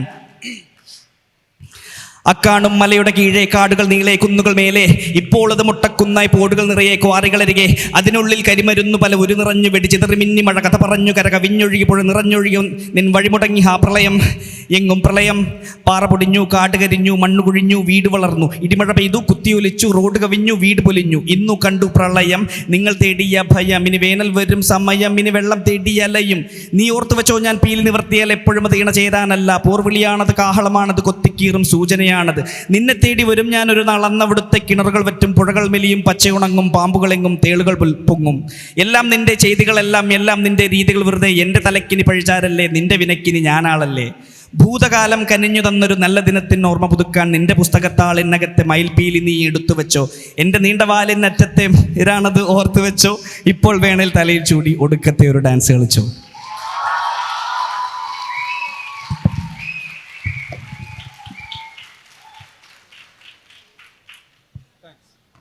thank you. Thank you Neeraj Madhav, Nitish M K. ഇതുവരെ സദസ്സിൽ എത്തിച്ചേർന്ന എല്ലാവർക്കും വളരെയധികം നന്ദി. വേദി ഒന്ന് അക്ഷരം പവേർഡ് ബൈ DC ബുക്സ്. വേദിയിൽ നാളെ രാവിലെ കൃത്യം 10 മണിക്ക് തന്നെ ആദ്യത്തെ സെഷൻ ആരംഭിക്കുന്നതാണ്. കൂടാതെ ഫോട്ടോ എടുക്കാനും മറ്റു കാര്യങ്ങൾക്കായിട്ടുള്ളവർ വേദിക്ക് പുറത്തു പോയി ഫോട്ടോസും കാര്യങ്ങളും എടുക്കേണ്ടതാണ്. വേദി മുഴുവനായും ഫ്രീ ആക്കി തരേണ്ടതാണ്. ഒരിക്കൽ കൂടി, ഫോട്ടോ എടുക്കാനും മറ്റു കാര്യങ്ങളായിട്ടുള്ളവർ വേദിക്ക് പുറത്ത് നിന്ന് ഫോട്ടോസ് എടുക്കേണ്ടതാണ്. വേദി മുഴുവനായും നമുക്ക് ഫ്രീ ആക്കി തരേണ്ടതാണ്.